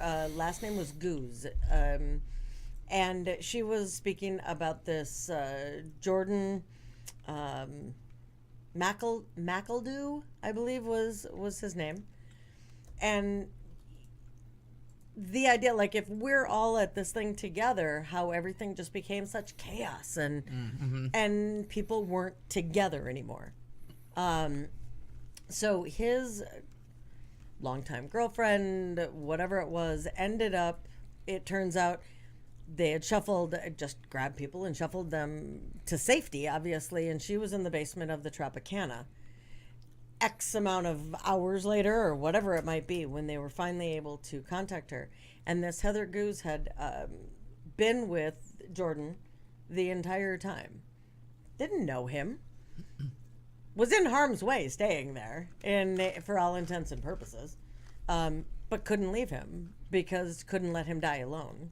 Oh, he was shot. Okay. He was shot. Okay. I apologize. Yes, he was shot. And so she was trying to help him. And then someone else was there with her. I didn't catch that part, that was trying to, and it sounded like just another person attending the concert, where they were then trying to make phone calls. Who is this?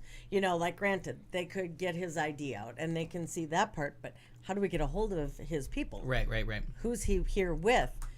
Did something happen to them? They're, this mass chaos. And just listening to her, I was sobbing this morning just listening to her. Like, how... Didn't she end up, is that the same woman that ended up just starting to answer his phone and talk to his girlfriend and talk to his mom? And told his mom that he had died, and thought someone else had already stated that. Oh. So she did it, and that's where I think I lost it the most, was because she said, and then I told her that her son was dead, but I didn't know that hadn't already been done. She didn't know. And she said, and then she got this real, just thoughtful kind of look on her face, and said, then the mom just started telling me stories about him, and it's like it brings that Jordan to life. So I'm, they called him this when he was little, because he was a bigger kid, and it wasn't adipose lipoma, but get your own drag name. Yeah, you have your own. But it was like bumpy or something, I don't know, and she said that she just kind of went off in this place, in the survivor's guilt of any of those the people that were there. And a friend of mine who is now my other so Aaron is a part-time assistant, and then this other person was supposed to be there with her husband and her son. And if you guys does anyone listen to country music? I know not you, but anyone else? Listen to something. Here and there, but not. So do you know who Barrel Boy is? No. Okay, from KNIX. And Austin is the son who KNIX is like taking him under their wing. He is 15, just turned 15 in July, and has been diagnosed, has different things physically and cognitively. And they were going to take him for free up there because this Barrel Boy, who's a signature with KNX, could have gotten tickets. And instead they're going to Disneyland. There was something that came up that gave them that opportunity. And so that's by the grace of whomever you want to throw out. I say God, they're not there. They weren't there. And it just, I mean, I was the and whole isn't time it Jenny that from the chat room that was in Vegas? Was she? Yeah, that she was there this weekend, and because I don't know. Well, because I know Jenny Stavros, who's not usually in the chat room. Yes, she came is in often with in Vegas because she's Eddie. a regional liquor rep, so she Remember travels. with Eddie? That's who it was. Yeah, Our that's vodka Jenny that came in that night. That's right. And then another That's friend. how she likes to be referred to as Sure. Vodka Jenny. Vodka Jenny.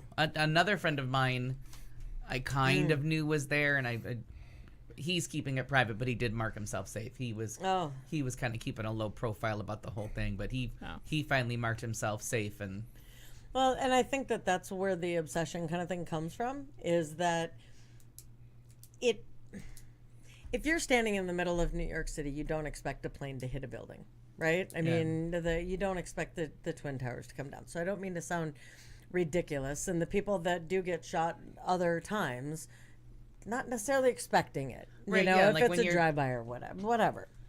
Yeah, if you're at that one in Santa Barbara by the school, like right. if you're right there, like near your campus, it's like none of this is. None of it's normal. Like none cars of it's typical. plowing through none crowds, any of these things. Right. There was just something about I don't know, the amount of weaponry Yeah. Yeah. The level of I believe they call it an arsenal. Yeah. the arsenal, right? I mean the length of the- time that it took place over the fact was astounding. that well, right. Like even at 10 or 11 minutes, think about being that petrified, and then the running and the chaos of something that's not something in front of you or behind you. It's You almost coming don't from- know where it's it- coming from the sky, and you Right. can't quite place it in a place that echoes and tall buildings everywhere. And And you're used to looking this way, like who's shooting at Right. us? Not like 32 this. stories up.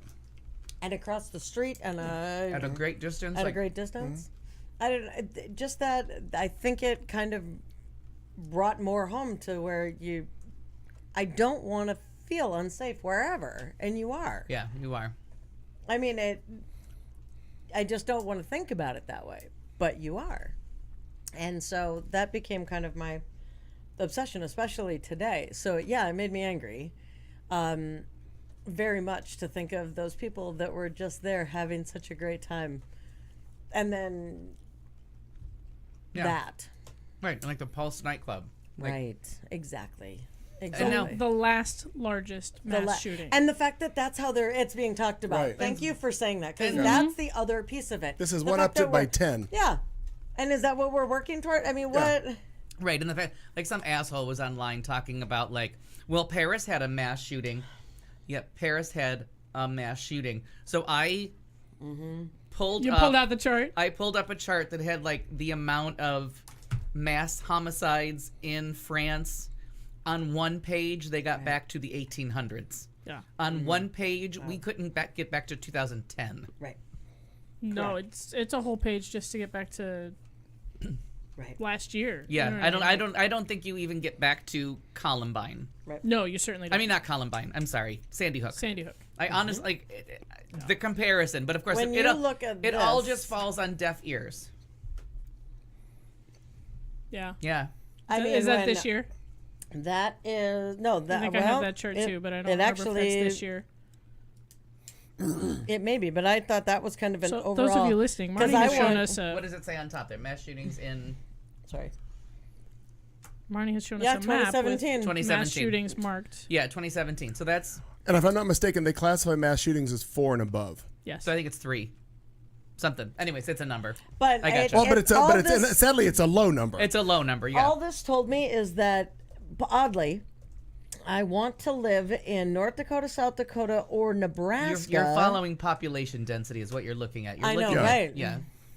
When I heard it, mean, it it's- literally makes me want to go buy it's you know, 4 or more people. buy 100 acres and just build my own wall around it, and just nobody fucking talk to me. Yeah. It's I'll satellite. I'll go solar. I'll have a generator. I'll have satellite for internet or TV, and just don't ever come talk to me. Clayton Kaczynski. Because I just But realized I get it. it's like I get it. That sounds like a dream of yours, though. I feel like we've talked about this before. This yeah. shooting. Well, it's a reoccurring, and every time something like this happens, you're just like, fuck it. I just want to be on an island away from people because that's more sane. Right. I mean, however, just don't ever permit a natural disaster come, because then you'll get made fun of, and you'll have nobody will come and take care of or help you or send help.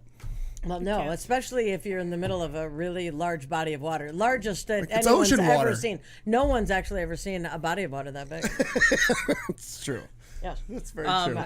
So to piggyback, to segue No. off that, so the obsession that I have is because, of course, everyone's arguing about gun control as we always do, and the conversation's not too soon; it's way too late. Yeah. Which is the new thing I like. But there is one helpful tip I can tell you: is if someone posts the NRA meme about the Nazis taking the Jewish people's weapons away, shut that shit down as fast as you can. Find the links, go to the Holocaust Center, and all you gotta do is type in, did the Nazis take away the Jews' guns? And they make it real fucking clear they did not. That is not a thing. It's not at all believable, and the absolute horror of it is to make it sound like if only the Jewish people had been a little pluckier and held on to their guns, yeah. they'd be alive today. It's offensive on so many levels. And if you want to help people to it, with the Brady Act in like 1980, 81, the start of the Brady Act, the NRA Which, came for those of you that don't know, was because of James Brady, who got shot during an attempted assassination of President Reagan. And the James Brady bill, the Brady bill, all about guns, the NRA counteracted it because they're horrible people by playing on trying to get the Jewish vote and making it seem like that this was something that, oh my God, and it goes, it's the opposite version of first they came for these people and I said nothing, then they came for these people and I said nothing, and then they came for me and there was no one left to fight for me. So that's a real thing. That's an honest to God answer to fighting oppression. But this one is such bullshit. You know where it comes from? Huh? You know where it comes from? Where? Our favorite Ambien addict, Dr. Ben Carson. Oh, He's the one that said the Nazis took the guns and allowed but it's the been thing. it's been going around. It's been going around since the 80s.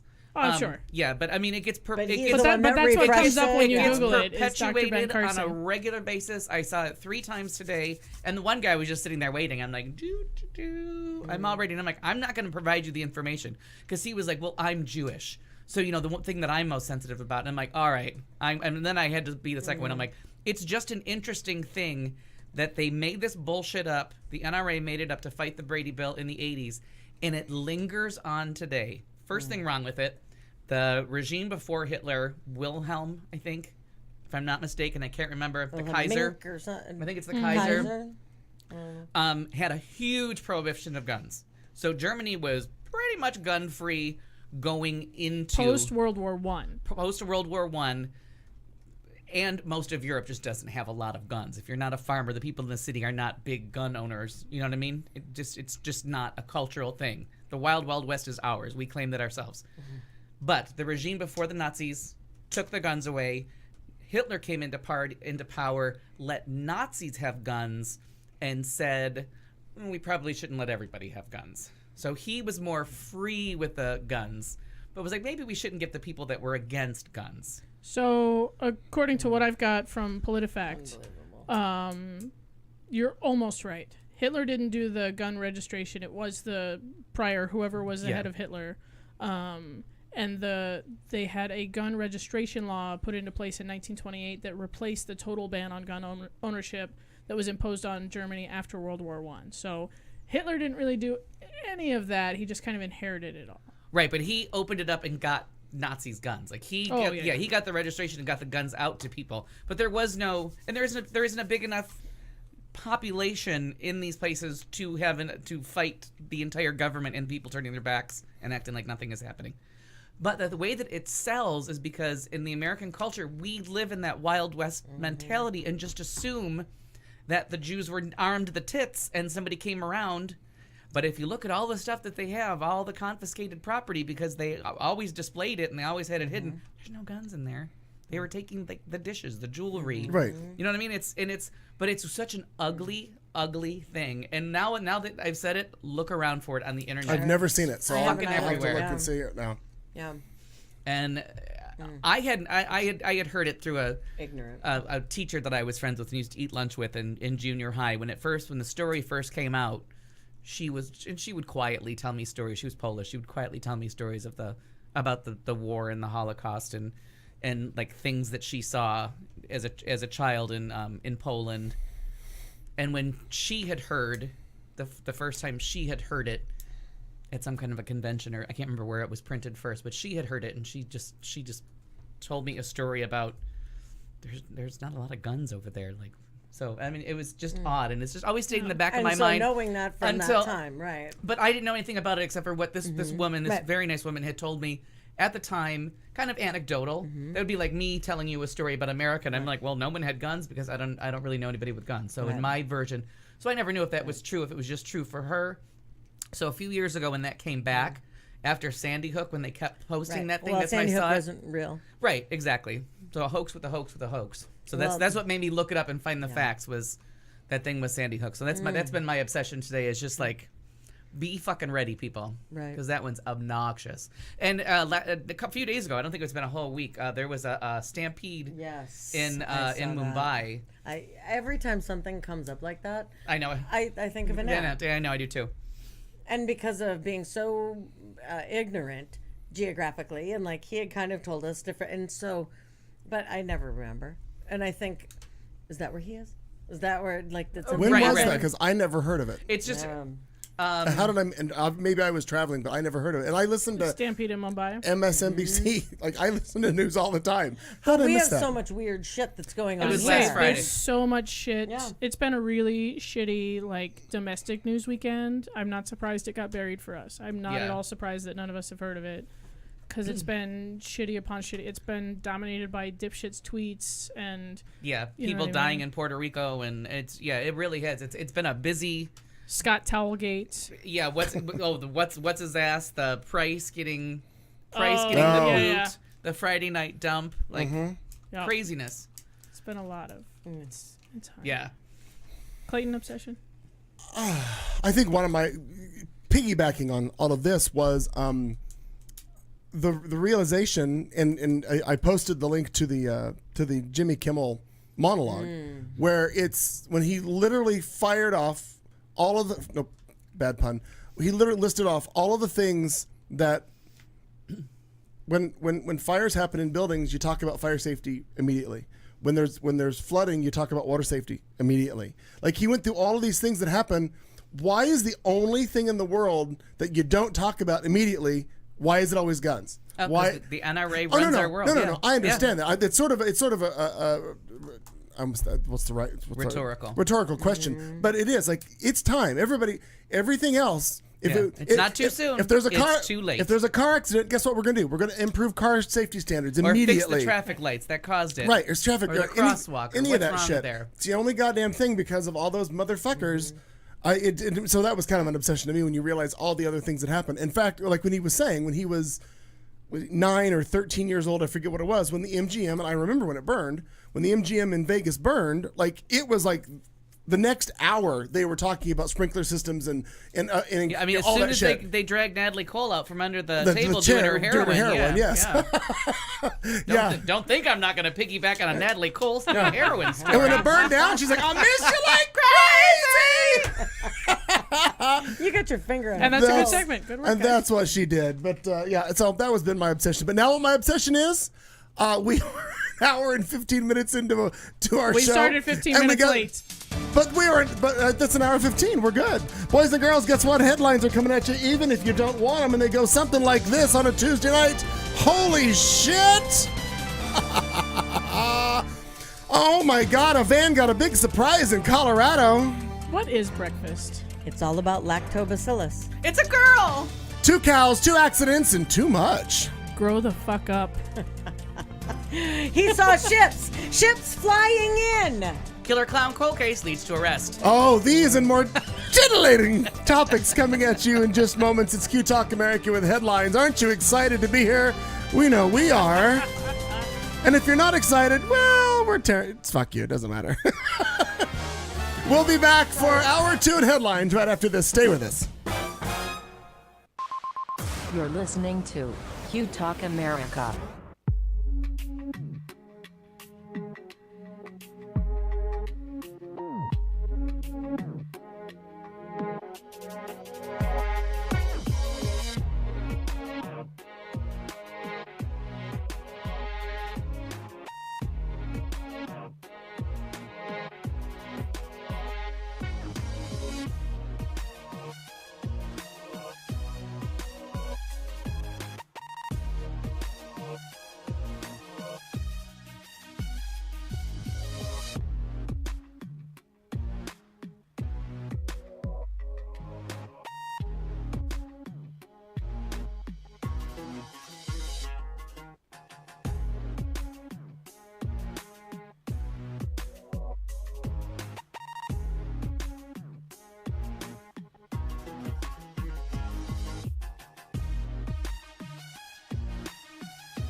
This is the Q Talk America Radio Network. Here we are once again. Welcome back. It's hour 2. I've actually decided I'm going to change. 2 hours. I'm going to change how we just refer to these because my boyfriend there, Rachel Maddow. What would Maddow do? Well, this would be. I think this would be C block. Oh. She calls them blocks because we do. That's fair. We do two. A block is hi, how are you? Sure. B block is obsession. Sure. C block is headline. So I think we're gonna start doing it by blocks. Yeah, I like it. It also has kind of a prison feel to it, which is kind of like dirty Oh, is hot. that what you want? Jeez. I wasn't going for that. Are you on C block or B block? Well, where do I you think get I'm on C block. where do you get the Atta girl. best smokes? I don't know. Yeah. C block. Don't go to D block, you lose your mind. Anyway, kids, we are here at show 318. It's a Tuesday night. It's the 3rd of October, 2017, right here in Studio C. And Sure we're is. going to do headlines, and it goes like this. A Colorado Springs police officer heading to an accident scene in a van got a big surprise when a raccoon jumped onto the front windshield of the vehicle and then stayed there until the officer pulled over. The poor raccoon is far from home now. Yes, well, actually, I have a picture. I'm going to show. Here's actually a picture of the raccoon. The Denver Post reports that Officer Chris Frabiel was responding to an accident scene in a large van used by the police to investigate crashes when the raccoon landed on the windshield late Wednesday night. Police spokesman Lieutenant Howard Black says the raccoon hopped off the van after they pulled over and stopped. Images of the raccoon encounter from a van dash cam allowed the animal appearing to cling to the windshield after it landed by crouching by the van's windshield wipers. So the dash cam, there's actually a video of it, but that's just a still shot of the raccoon, which I thought was quite funny. Because you know that raccoon's here. What the fuck happened to my life? Good. Speaking of what the fuck happened to my life, Forgot we're still playing that game. Germany is often subject to stereotyping over its love of rules. Frau Merkel. Frau Merkel. My little Barach. Yeah. Often stereotyped for its love of rules, and perhaps not unfairly given its regulations insisting that you keep quiet on a Sunday and the law requiring you to have a chimney sweep check your fireplace at regular intervals. Oh. I like to have a chimney sweep anytime you like. So maybe it's no surprise that a German court has now issued a definitive ruling on what does and does not constitute a real breakfast. Oh. What? I know. Here's what happened. Oh, I need to know this. A software company with 80 employees had been serving free bread rolls and coffee to staff in the morning. It's Continental lovely. breakfast, Right. if you will. Right, that'd be a pastry and a coffee. That Sure. sounds lovely. Yeah. That should However, get you through it. the tax department said, "Well, that's a free meal to employees. That's compensation. You have to pay taxes on that." Oh. Sure. So they went to court. The extra taxes would have landed the company with a hefty bill because they would have been back taxed all the way to 2008. Right. So they went to court over it. Tax court has ruled against the tax office, and it is possible the court ruled to have an exemption for food that does not constitute a full meal and therefore does not have to be taxed in any way. I'm going to write this down so I know what to serve in this studio. Yeah. Are gummy bears? Yeah, life lesson, girls. Write it down. That's right. The court has said that a complete breakfast included additional food such as meats or cheese. So the company was not providing a full meal and Okay. therefore did not have to pay taxes. Gotcha. Now, of course, this is going to make you remember a classic food regulation dispute in the United Kingdom where tax authorities challenged a manufacturer of Jaffa cakes to prove that they were, in fact, biscuits and not cakes. That's right. Biscuits at the time were subject to a sales tax, unlike cakes, which were charged at a much, much lower rate. It's a biscuit. I don't remember a Jaffa cake Nobody kerfuffle. does. Nobody does. Vaguely, I do, because I feel like John Oliver covered that. How long I'm ago sure was that? he did. Oh, I'm sure probably he before I did. started watching him. Oh, you're not Who watching knows? Oh, that? no, I said he probably did it before I started to watch I'm him. like, oh my God. Oh, no, what? He's really the only reason I got HBO. Oh, yeah. Just So in the event you were wondering, did this bagel really constitute a full breakfast? So what It sure didn't. did they term? Is there a term for what they're serving? What is it? It's not breakfast light? mid-morning snack, yeah. I mean, I don't know what it is. Basically snack food, yeah. It basically and constitutes a so snack and tax not food a is meal. tax free. Right. Yeah. Because if you're providing meals to your employees, that's part of their compensation package, and so then you have to pay taxes on Somebody's got to pay it's the payroll tax. Yeah, and they probably would have had to like roll that down to their employees. To And again, this is in the UK, right? And so this is Germany. Germany. The Germany, I'm Jaffa sorry, cake Germany. was in UK. Okay, because in the UK they tax for everything. You have screens on your house, you have a screen tax. You have anything they tax. So You know what else they have? What? Healthcare. Oh no, it's no. I'm not fighting Just it. for the listeners out there, I'm in not- case you were wondering. They have a shitty dental plan, but they got health care otherwise. I'm not. But they've upped their game. They got sick of the jokes, and that was one of the When did this happen? 2007. Very very recently. They never had dental care as part of the National insurance. National insurance. We'll call it that. So that's why, and again, it's an American thing to think that people like the teeth thing is it's an American invention. That's something that's we okay, did. though. Right. There's nothing We wrong love with it. it, right. But it's something that we kind of imposed on the world that they were like, no, really, just floss, keep them clean. Like, what's the big deal? And now orthodontia and all that stuff has become very popular in places with But they also socialized medicine. They've also realized the health benefits that go along with all this. No, the difference between crooked teeth and unhealthy teeth is very different. I'm trying to sell this. Yeah. Yeah, but I mean, that- you can eat that is- healthier. That you is the thing, is the cosmetic Chronic- part of teeth, and it's something that you're going to wait for. It's something that's going to cost you a little bit extra. It's something that didn't cross the ponds to a lot of different places. But as a you're welcome necessity. now, by God. Yeah. I'm on board. I think it's a good. That's a good thing. Not mad about it. Anyway. Yeah. That's all I got. That's my So- story. Well, speaking of a good teeth, this Viking woman. Viking. Vikings were not known for their good teeth. Yes. Carry on, sir. So more than a millennium ago, They had good it's torches, though. in what's now southeastern Sweden, a wealthy Viking warrior was laid to rest in a resplendent, my favorite word, grave filled with swords, arrowheads, and 2 sacrificed horses. The site reflected the ideal of a Viking male warrior life, or so many archaeologists had thought. New DNA analysis of the bones, however, confirm a revelatory find. The grave belonged to a woman. Atta girl. The study, published recently, well, not so recently, because I've been holding on to this story for like 3 weeks. Published. Hey, he's been dead. They've been dead a long time. This is recent. But I've said this headline twice and never read the story because I never transferred the link over. Sends ripples of surprise through archaeologists' understanding of the Vikings, medieval seafarers who traded and raided across Europe for centuries. It was held up before as a kind of the ideal Viking male warrior grave, says Baylor University archaeologist David Suri, who wasn't involved with the research. This new study goes to the heart of an archaeological interpretation they've always mapped an idea of what gender roles were.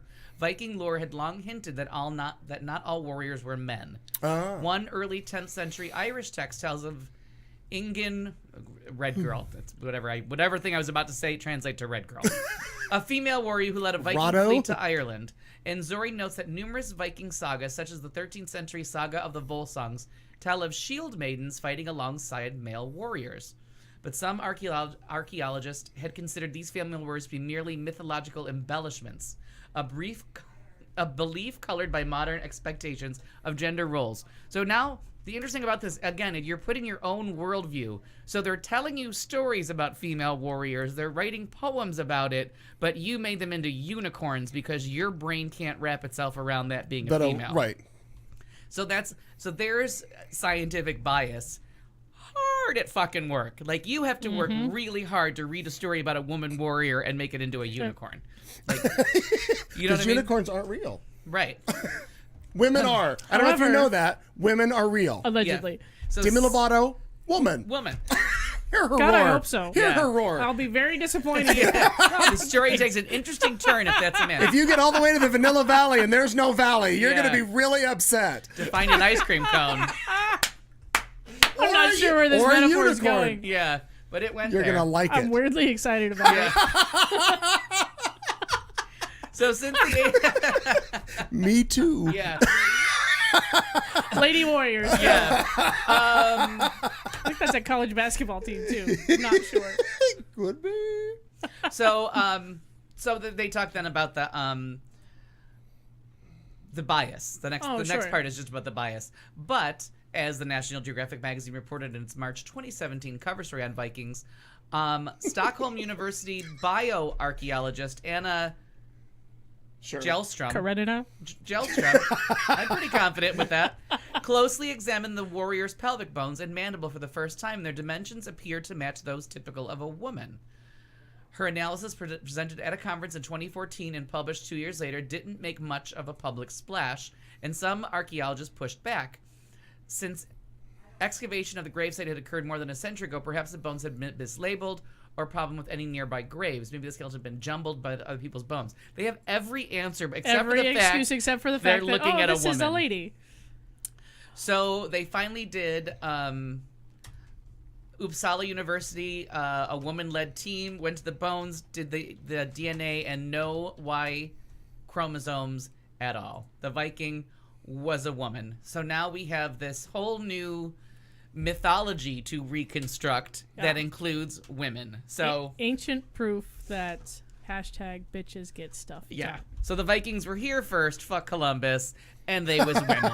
Right. Fuck the white guys. Wow. So interesting, and I really enjoyed it. Like, I hadn't read it all the way through since I found it weeks ago, but I love I that. just think I love the bias in And you said that those- was National Geographic magazine? yeah, from and it just the story was published on September 12th. I but- miss getting the National Geographic magazine. Like, I'm not going to subscribe because too much stuff comes to my house already, but Right, I right. kind of miss getting that every month. I or always whenever enjoyed it because comes out. my dad had Reader's Digest and National Geographic, and you could always find something to read. My mom still gets it, and when we were all in Idaho together, she like busted out the National Geographic and was like, "Hey, did you know this?" and started like scrolling through. And I watch Nat Geo, the Katie June version of the TV station. Sure. Like, there's fun stuff on there all the time. Oh. And some, if I'm awake with nothing to do, I'm like, well, let's just see what they're And doing on the Nat that's a Geo. beautiful channel in HD. Oh yeah, yeah. They That's a play some beautiful shit. channel. Discovery and Nat Geo, like, they spend some money. Sure they do. Good on them. Even Thanks those, to our listeners. even some of those drones. Yes, some of those drones are crazy. Yeah, Wonder Woman Viking, ain't that the truth? Amazon Warrior. I want to go see that movie again. Speaking of Amazon warriors, a couple cows respond. I was trying to do it. I was trying. I know. A pair of cows is Sounds responding. sexist, but all right. Yeah, You didn't say the segue couldn't be I know. sexist. I was gonna. You just said it had to be a good segue. Well, points. good. Oh, It was A segue. It was a segue. Segue. The rule is you have to yield to the segue. Here you go. go. like like the critics say of the show, nice attempt. Yes, That happens. still on. Look at you, 5 years. You keep going. Did someone say you didn't? Try. And I don't even know if anybody's listening in the chat room because my monitor's off. Oh my God! Oh my god! How come you didn't tell me? I just did. All these hours, minutes have gone by, and you didn't even know what was going on.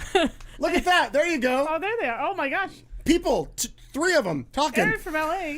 A pair of cows is Harrison. responsible for a pair of car crashes this week in Maine. Now, the picture I'm going to show you is actually not of the cows Please don't involved tell in me the they were bad accidents. drivers. I love those cows. I just want you to have cows. Police say one driver who crashed into a black Angus cow was on the phone with 911 at the same time. There was a second car crash with a second black Angus cow just about 200 yards away. Oh. The Sun Journal reports that it happened early Wednesday in Auburn, Maine. According to police reports, the cows apparently wandered away from the farm and were strolling together. Neither driver was seriously injured, but both cows were euthanized. The driver involved Free steak. The driver stand by, the Not story's not kidding. done. The driver involved in the first crash says there would have been enough meat to fill his freezer. However, neither driver was permitted to keep the meat. That seems wrong. It's a waste. Okay, now let's read it as though we were Fox News. Rogue cow Black jumps in cows into- on the rampage. Rogue cow interrupts white driver. and blocks gun legislation. Refuses to give maligned white driver his meats. Yeah, exactly. Next up, gay pride. Takes it with him. That's a fun game. That's staying. I'm gonna write that. That down. is Yeah, a funny. that is a funny How one. do you read a story? Now let's read this as though we were Fox News. That is fucked up and funny. I like it. I feel like there's an app for that I that feel would a, just change feel everything. a challenge coming on. The Liberal Sun Journal reported this morning that in the blue Although- county of Auburn, Although I have to say, Joy Reid on Saturday or Sunday just Saturday. She did. She crack. She did. She pulled a Fox News on some story, and she was talking about Trump, and she was like he knows what this is, and she like, Oops. and she just couldn't go back. She was like, and I'm like, Joy, You have to back it up a little bit. Sometimes she just a little Aretha comes out Yeah, here like- and she just tells it like it is. But that's what it is. Try to say you're not the left Fox, but with a comment, like, yeah. Kind of are. She just gets out there, and then all of a sudden you hear Joy Reid going.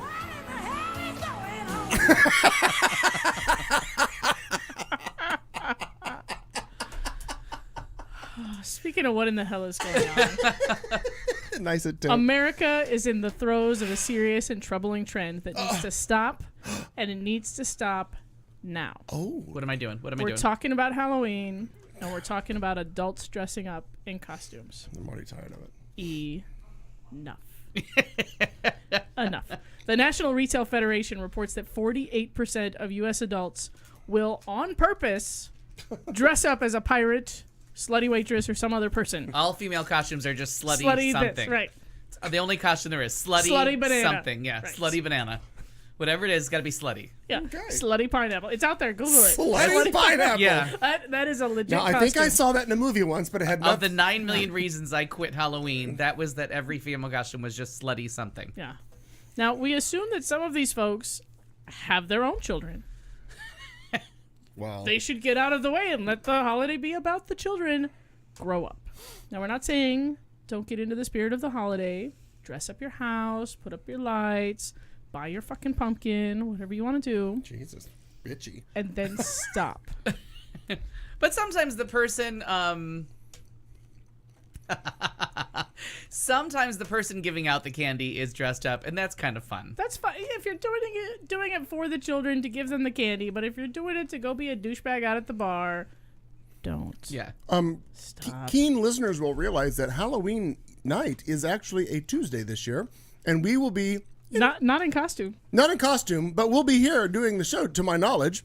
And that'll be interesting because I'm going to put up caution tape around the entire fucking yard and hopefully keep everybody out because I don't want the entire show to be filled with doorbell rings. Well, the one thing I have noticed the last couple of years, because I think last year I really did try to hand out candy, if I remember correctly, the trick-or-treating stops pretty much at dark. Pretty here. early, yeah. Like it's an early thing. It's like, and they only trick or treat for there's like a sanctioned hour now. It's not the whole. It's not like when I was a kid where it was like 3 p.m. till whenever somebody realized you were missing. Yeah. I'm going to hire a butch lesbian to sit in the driveway and then just tell people to move along.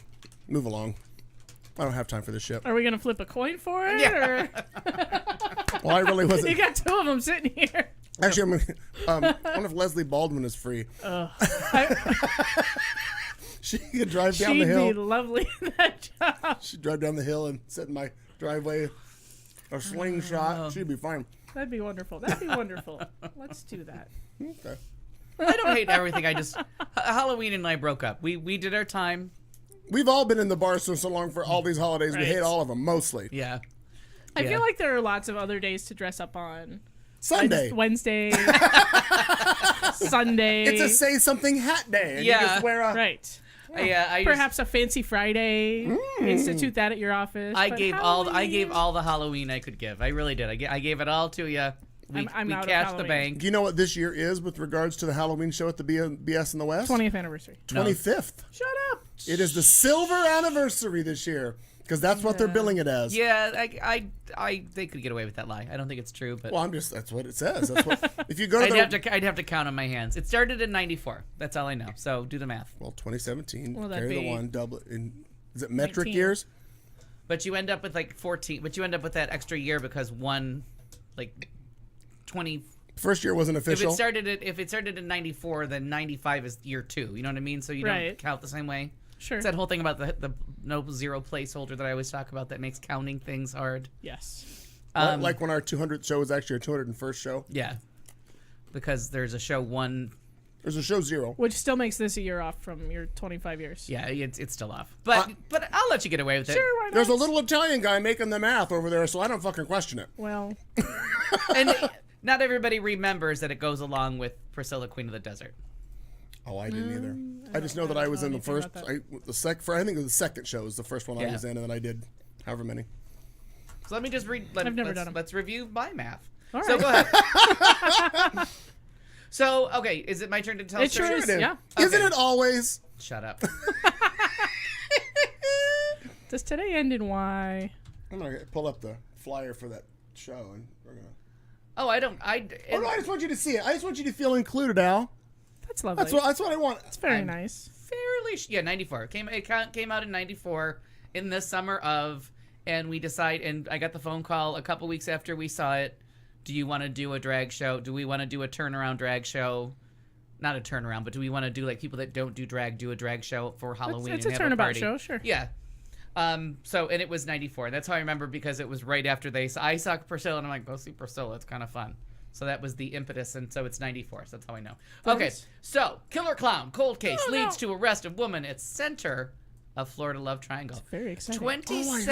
27 years after a clown carrying flowers and 2 balloons shot a woman to death at her front door, Florida authorities announced an arrest in one of the more bizarre cold case investigations in a state known for bizarre crimes. That's true. Sheila Keene Warren, 54, was arrested without incident in Washington County, Virginia, on a charge of first-degree murder with use of a firearm in the killing of Marlene Warren, 40, her current husband's previous wife, in 1990. Mm-hmm. So she off the bitch and married his husband. A decade later. I know. Any murder is horrific. It doesn't matter whether you're wearing a clown costume or not, Palm Beach County Sheriff Richard McGathy said at a news conference Tuesday. Taking another person's life is a horrific event. It just took us 27 years to bring closure to the victim's family. Murder cases never go away. The Washington County Sheriff's Office said Warren was arrested in some town in Virginia, about 5 miles from the Tennessee state line. Warren was arraigned Wednesday morning in Washington County, blah, blah, blah. She had been a suspect in the murder almost from the beginning, but prosecutors never had enough evidence to charge her until new technology allowed them to retest DNA evidence after the cold case was reopened in 2014. Marlene Warren was shot in the face when she answered the front door of her home in Wellington near West Palm Beach and was confronted by a brown-eyed woman carrying balloons and wearing a clown costume and an orange clown wig on May 26, 1990.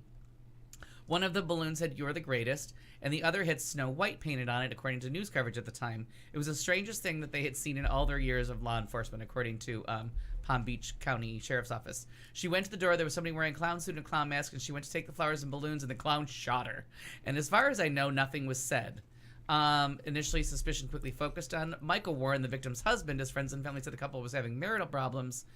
And then there was all kinds of stuff go wrong. So here is this clown case, and it turns out it was the girlfriend. It was a love triangle. It's a new show on Headline News called Clown Case Files. Oh, and how many of those cold case files have we all watched on absolutely. HLN? I mean, how many sleepless nights have you sat there watching HLN and...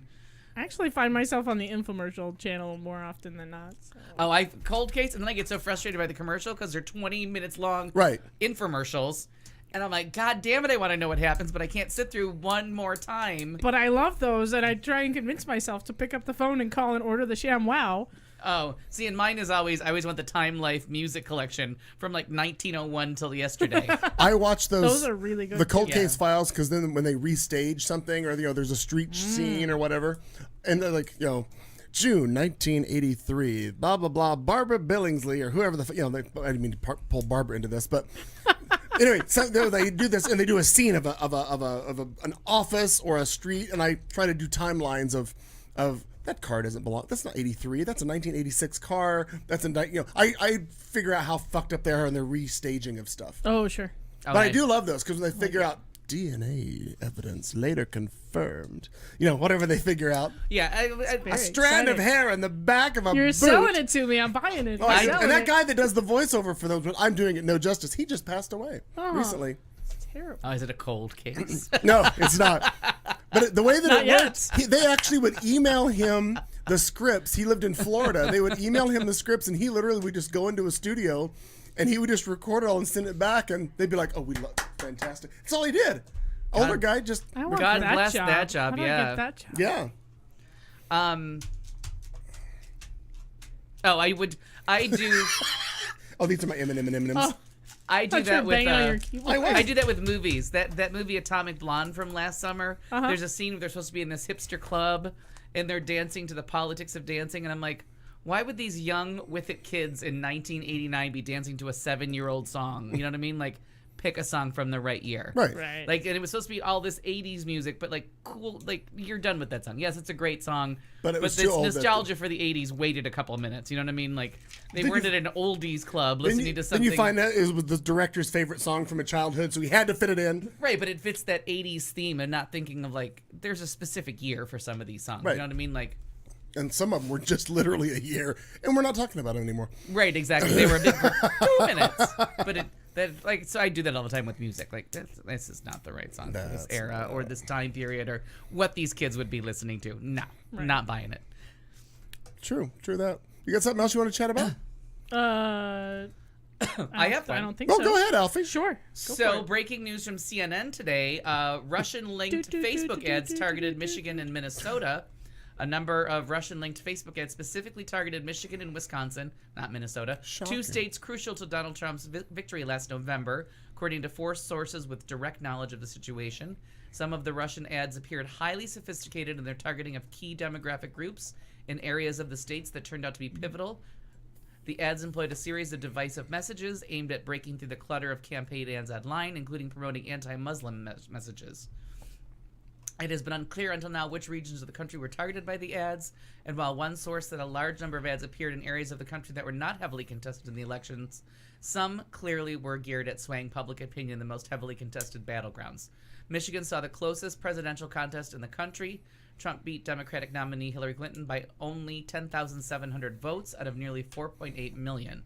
Wisconsin was one of the tightest races, and Trump won there by only about 22,000 votes. Both states, which Trump carried by less than 1%, were key to his victory. So, I mean, it just shows you that these ads, and it also explains a lot about those friends that we had, and it started with the Bernie. Like, this divisive campaign and these weird stories that people were like, how can you not be for Bernie when Hillary killed 41 people? And you're like, where are you getting this shit? Right. Like, in what world is she killing 41 people? And then you find out that these ads were coming up, and they were coming up as stories. And now I notice them on my feed all the time. They'll be like friend post, friend post, friend post. And then there's like, oh, here's something you might be interested Right. in. And I'm like, how? Right. What on what I'm reading makes you think I want to click on something about Joel Osteen being the greatest human ever? You know what I mean? Like, they're so random, but you're like, someone's going to click on it. Well, that and the fact that there's my guess is the way that their algorithms work, you somewhere in a post type the name, or the name Joel Osteen is in a post that you had somewhere. Oh, no. It's not even about that. So the way Facebook advertising works is you can pigeonhole in the area, the zip code, the neighborhood that you wanted to focus on, and those people will see your ad regardless of their interest. Like, it's not about the algorithm, it's about targeted advertising. And then they read it, someone buys into it, and then starts spreading it around like a real news story that they will hear. It's right here. Because those ads can show up in the feed. You'll see them, and a lot of times I see them from like local businesses. Like Cobalt buys ads from time to time, and so I'll see it show up, and it says sponsored right there in the little underneath. But they show up as regular posts, so it looks like somebody. Because I don't look at the name of every post that I ever read. I'm just scrolling through. Looking until something catches my eye, and if something catches my eye, I don't even look to see who posted it before I click on it. Yeah, And the way I'm interested. Bloop. And I don't know if you've noticed, like, it'll say it'll say an advertisement for It, the movie, and then it'll say like Clayton McKay likes AMC movies, but it makes it look like you're Like I did recommending it. it. Right. And you know damn well I didn't recommend Right. going to it. You Like, know that. right here. This is from it's a big picture and an ad. It says a Gmail life hack you should know about, and it goes to some probably bullshit spam site, and it's a sponsored thing. Somebody paid for this so that it would target, whatever demographic that I'm fitting. Yeah. And there it is. It showed up, and it's just waiting for me to click on it. So those fake news stories will do the same thing. They're not all just products. Like, you could create anything and make it a sponsored link and buy it from Facebook, and it's going to show up to more people. Yeah. And However then- much money you put. One in of the there. things I read, And then it comes up in conversations. I believe I was 41 people. scrolling through somewhere in a news feed somewhere where they said that Facebook had actually said that there were they had a figure, like 3,000 different ads or something to that effect, that they had determined in all their investigations at this point that there have been 3,000 ads now figured out that were spread all over these places. Yeah. 3,000 different ads. I think part of the problem is I think Facebook got away from itself over the last, say, 5 years, right? I think Facebook was manageable, and now it's so far-flung and so widespread. Your boyfriend was saying this, that they probably don't know what they're doing. Like, they probably don't know what their users are doing. They don't know where this money's coming in because it's all automated. You're not calling up Facebook and talking to Carol on the other end and saying, Carol, I need to buy an ad. Like, that's not a thing. You just plug in your numbers, you plug in your credit card, and away you go. I could write an article about how Al Perkins is the tallest man in the world, and I can dress it up just right, and I can pay for it. She's being mean. Yeah, clearly. I'd like you to see how many legs we get with that. With some fake news, you can get a lot with enough money. She's doing the promo where they're trying to create a fake campaign, and they selected four titles. Then they put it on her website, and people voted on it, and they were picking one. I don't know which one they chose because it was last week, and they were supposed to have chosen, and obviously everything happened. But they're going to pick whatever they were calling it to try to get. They were trying to get one of the states to secede from the union. That's the promo they're going to try to get, and they're going to start it, and then they want to see how quickly it gets picked up. Because she said Russia will pick up anything to do with secession from the United States. They'll pick it up and run with it. So they're going to post it as a campaign and see if it gets latched onto and how quick, and then determine who's latching onto it as far as who's trying to promote it. Wouldn't that be great if your boyfriend's the one to crack this whole thing wide open? Oh, he will be. And, be like Nancy Drew. And Zuckerberg actually had to go on TV last week and say, I was a dick last year when I said that we had no part in this. There were no fake ads. He's like, I should not speak before I've done my research. And he did a mea culpa tour on TV last week that I was like, all right, good. I'm coming around on the Zuckerberg.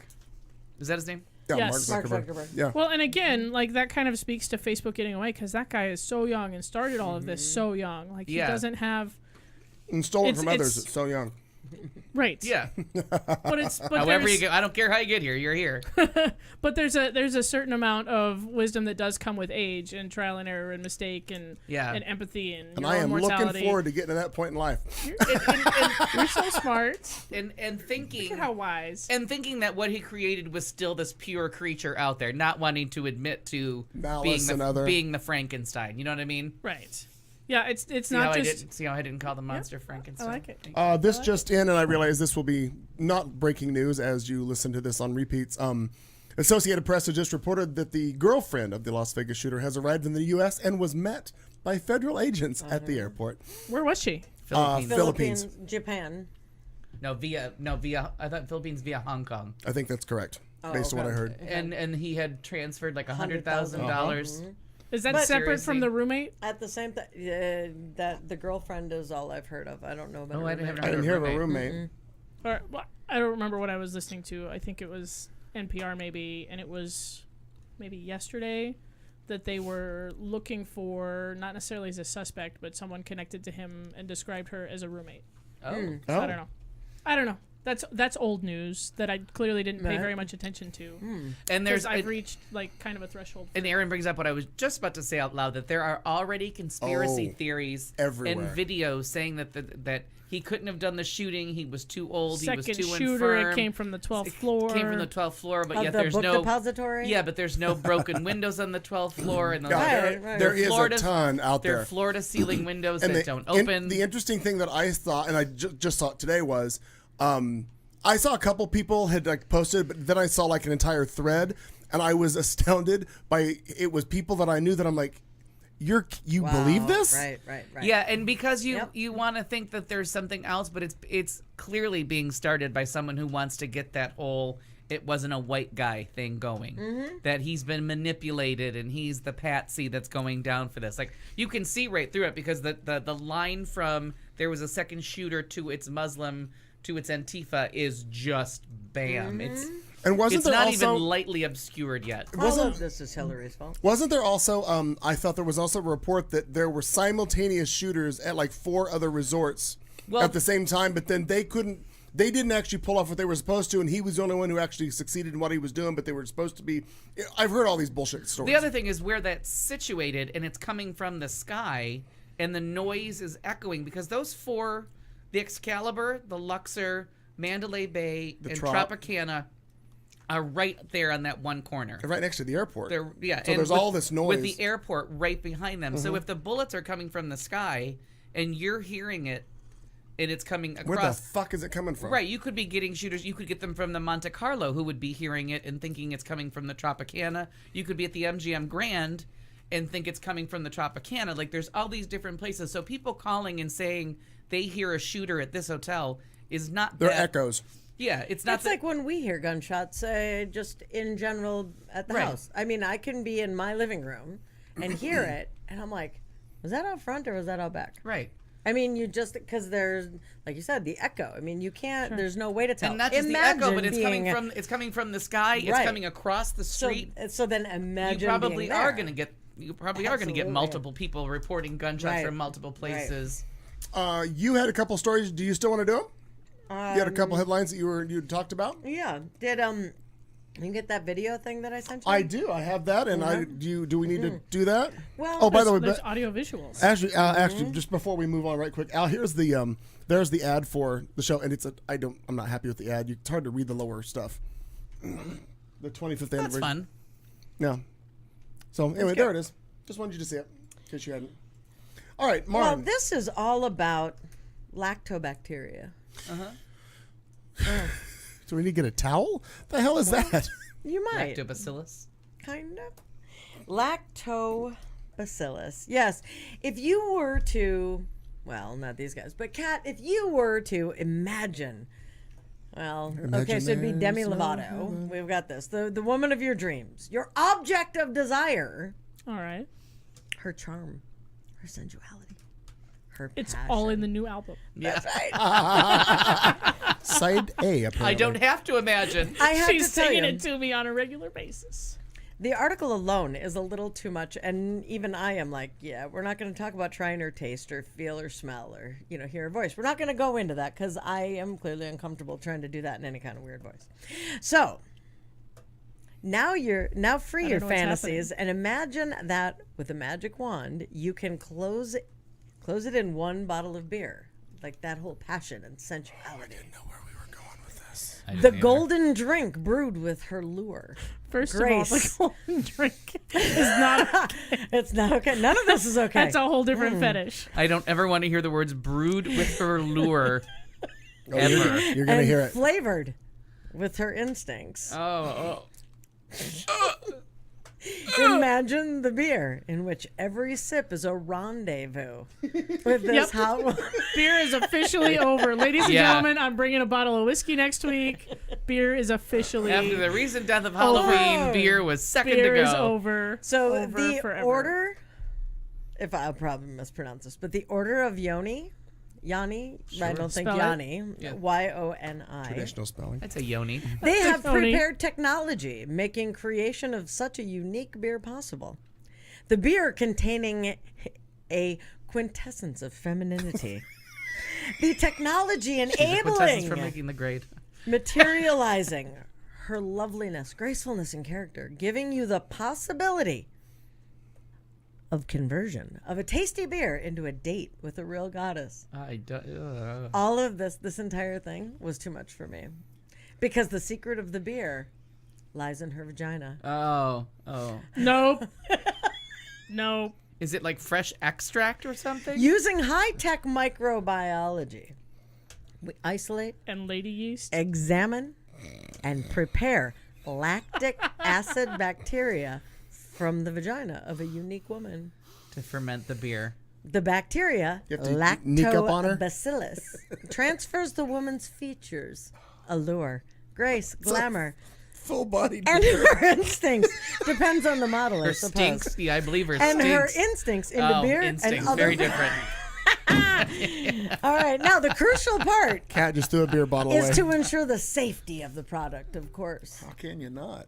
Well, Well, it duh. doesn't matter because I'm not going to be drinking any. See, the procedures of isolation and preparation Procedures. prevent other bacteria and viruses from I'm so from grossed out right now. providing the final product clean and healthy. In addition, we examine the final product on presence of other viruses and bacteria. The findings will be published in our website. You can look it up to make sure it's healthy if you need to. The website is? It is. I'm going there The right now to write them a Yoni- strongly worded letter. I will get that for you. I will get that for you. That seems fair. Yes. Irony. Fair It's point. called Moosehead. Oh no, moose knuckle. Not ironic, but funny. Funny. Dear Yoni Yahoos, I'm writing to you today to speak to you about your beer. Dear diary. I had something in my mouth today that I wish I hadn't. Oh. Beer will be delivered Can't. within 2 to 3 months Oh, well. because it has to achieve the goal Wait, and brewing. do you send your own sample? Is that what's happening? No. There's a unique model. I got chills for some reason. Other countries, that would be Because us. evil has descended upon us. And are you just sullied. going around taking scrapings from your friends to make up a 6-pack? Also, just so you know, you can buy. New entry to the I cash want in. to let you know that. I need a swab. Yeah. I need a swab. Group pap smear. Free pap smears and beer. Yeah. Pap smears and beer. Oh, Harrison, .com. I'm with you, honey. There it is. I couldn't find anybody fucking a car, so. This is I it. wonder if papsmearsandbeer.com is open. I know we need to own that. Papsmearsandbeers.com. Now, Kat, this is what I wanted to get to because you can feel free to contact them at cooperation I'd wear at gloves. orderyoni.com. Yeah. I'd If wear you would 2 like gloves. to have such Hang on, a I'm looking collection, up pap smears and because beers. we can get the Totally collection. available. Yeah. Second of all, tell me the website again. The delivery of beer will take place, and there are collection points that it'll go to.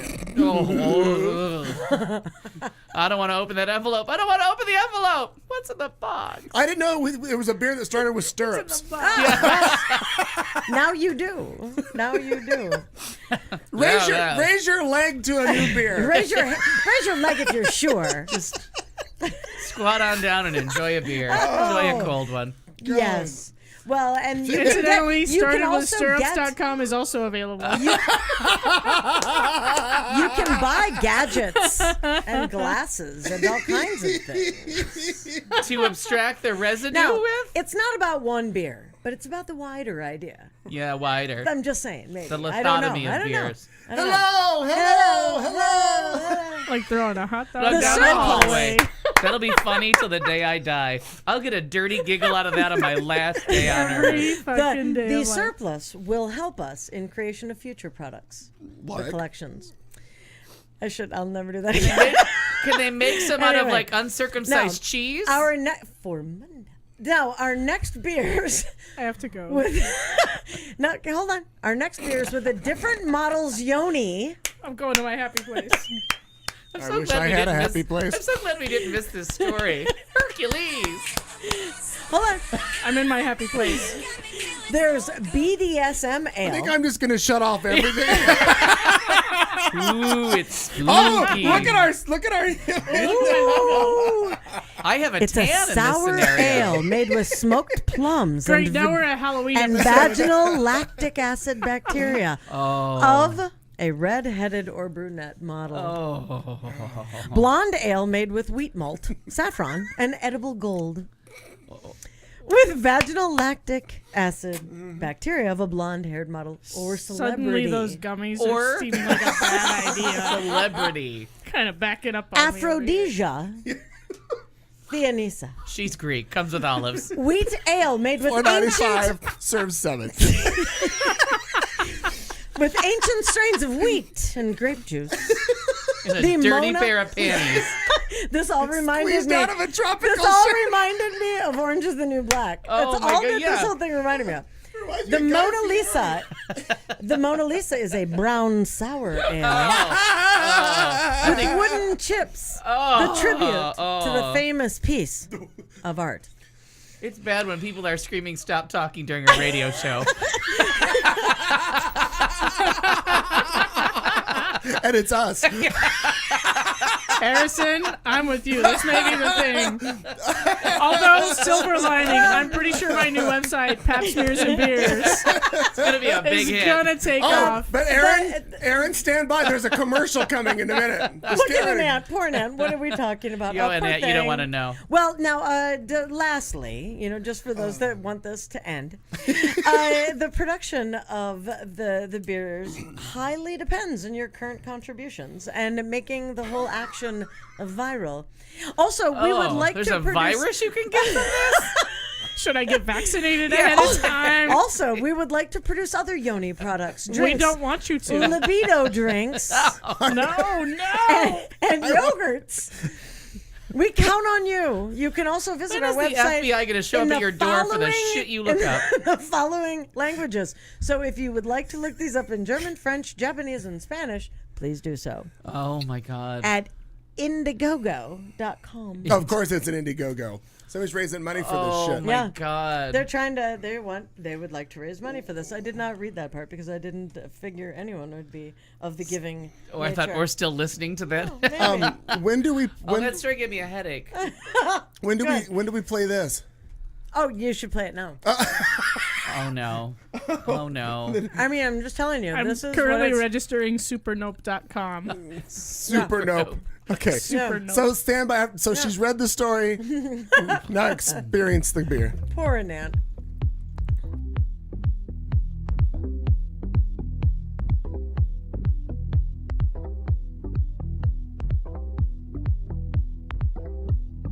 Should. Sure.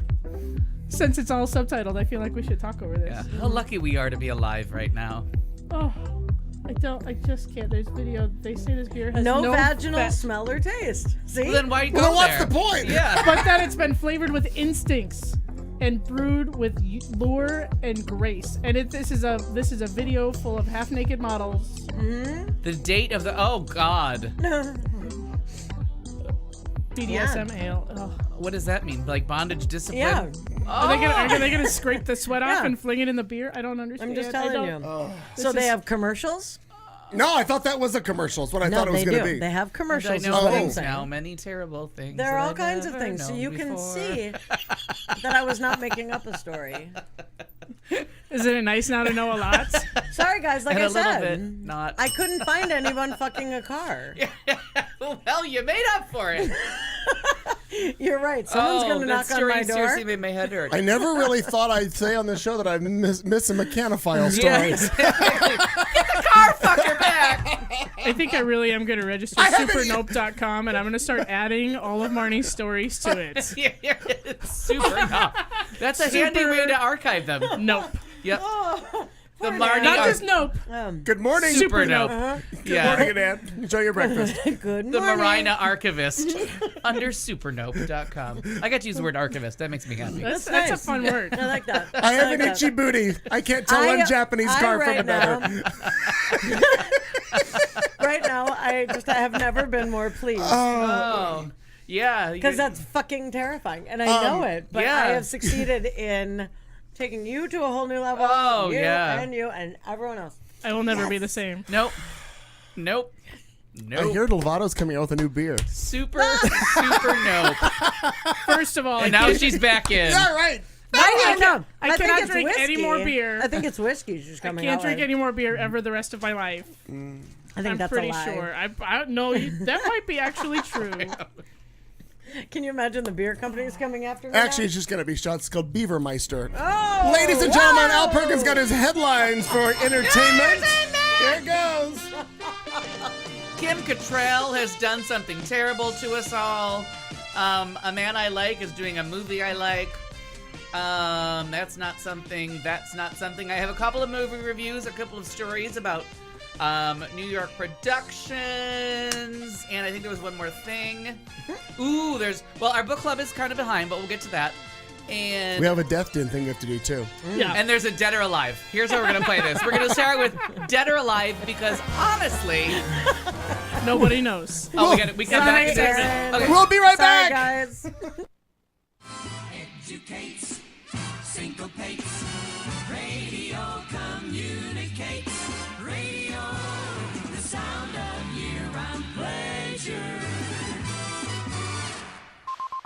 You're listening to Q Talk America.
This is the Q Talk America Radio Network. Oh my gosh, we're back. It's hour 3. We're starting our block F. I don't know. We have to figure it out. I'm not sure where we are in the D-block. show. We're in D-block. We're in D block. We'll figure it out We somehow. just finished V block. I got to figure for out vaginal beer. My God, if you missed the Make it last, stop. if you're listening to this Make it hour stop. and you didn't catch the last of last hour, you've got to listen to about the last 10 minutes because the story that Marnie tells you, well, you just have to listen to it to What's in the understand. beer? What's in the beer? There's a lot going I have on a with feeling it. everybody would disagree in the chat room. Of course they will. Anyway, beginning of hour 3, it's entertainment, and then we got 2 things, and then a little thoughtful vulgarity to wrap up the show. So stick with us if you've been with us all night. Thank you for doing so. But we're not ready to be done yet because we've had so much fun talking about stuff yet. So far. Oh, God. Anyway, it's entertainment. It's hour 3. It's Al Perkins, and here we go. All right, dead or alive, because this went back and forth yesterday, and it was sad, happy. Are we in the middle of some kind of internet hoax? Like every time they kill off, who's the gentleman they kill off every 5 fucking minutes? Oh. It used to be Abe Vigoda, but now it's, is it Morgan Freeman that they kill off all the time? Is it Buddy Early? Buddy Early, dead or alive? Alive. Alive. Buddy Early is alive. Rest easy.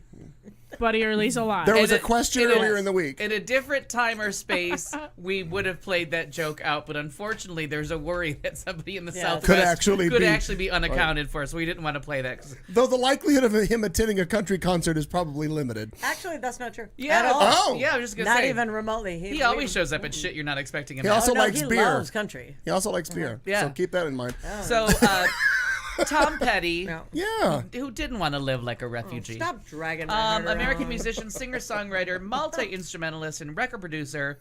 Best known for his time with the Heartbreakers. Also member of the Traveling Wilburys and some other mud crutch I'd never heard of. That was the first band. Yeah, I'd never heard anything about them. Neither. Died yesterday.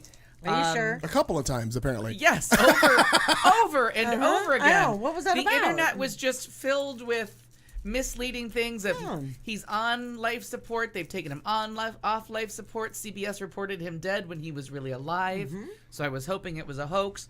But unfortunately, he did suffer cardiac arrest early in the morning of October 2nd and died that night at UCLA Medical Center. And just a great artist. tons of songs that you could jump in at any point during the I feel like the late 70s was when Refugee came out, but it might have been the 80s. I can't really remember. Oh, the 80s. Refugee. All right, Refugee. Oh, and I forgot about the waiting. The waiting is the waiting hardest part. It's the hardest part. Well, that's what everyone was saying yesterday. Yeah, Live, the dead, waiting. you Come know. on. Stop dragging my heart Their around. second album. Oh, it doesn't say what year it was. You're gonna get it. Let's see. Silence of the Lambs. Made Yes. on- No. So Refugee was 1978. I thought it was a little bit earlier. The waiting. I love the waiting, and then his the duet with Stevie Nicks. Stop dragging my car around. Always a favorite. Stop dragging my car around. And the song that I don't know if in the world in general the song ever got enough attention, but I thought it was just a brilliant piece of songwriting. Was Free Fallin'. That was the song that I just thought. I always sing it free ballin'. Free ballin'. I've enjoyed a verse or two of that myself. I think we've all done the free ballin' thing. Yeah. But it was sad, and just looking through his career, and then the American Girl song, which kind of died on arrival, was not a hit, but unfortunately became just such a part of the culture because of Silence of the Lambs. And it just took off, and it all of a sudden became a song back. That's a nice back. Was she a big girl, Was she a Roomy? was she a real big girl? And it's just so funny that song and Pretty Horses. You got nothing over here. I go like, Yeah. what the fuck are they talking about now? I like the one we badly paraphrase. Silence Yeah, of the Lambs. I like your back. He doesn't say that, but it's kind of funny. Pretty bad. He also says, "Was she a great big fat person?" Yeah, That's right. Roomy. But I like that you're getting out a card to buy shit. Yeah. I'm enjoying it. the fact that Good that night, song Harrison. and Oh, I'm sorry. yeah, I'm so sorry, honey. Cunt beer made from real cunts. I'm so Cunt sorry. light when you want to watch your figure. That's right. Yeah, Or hers. yeah. Or hers. Harrison, good night, dear. Good night, honey. I'm sorry. I'll try to be better next week. Sweet dreams. So and now I've lost the name of the Sorry. song. Is it Pretty Horses? The song the song that Bill listens to, the Buffalo Bill listens to when he dances. Oh, I Is don't it know.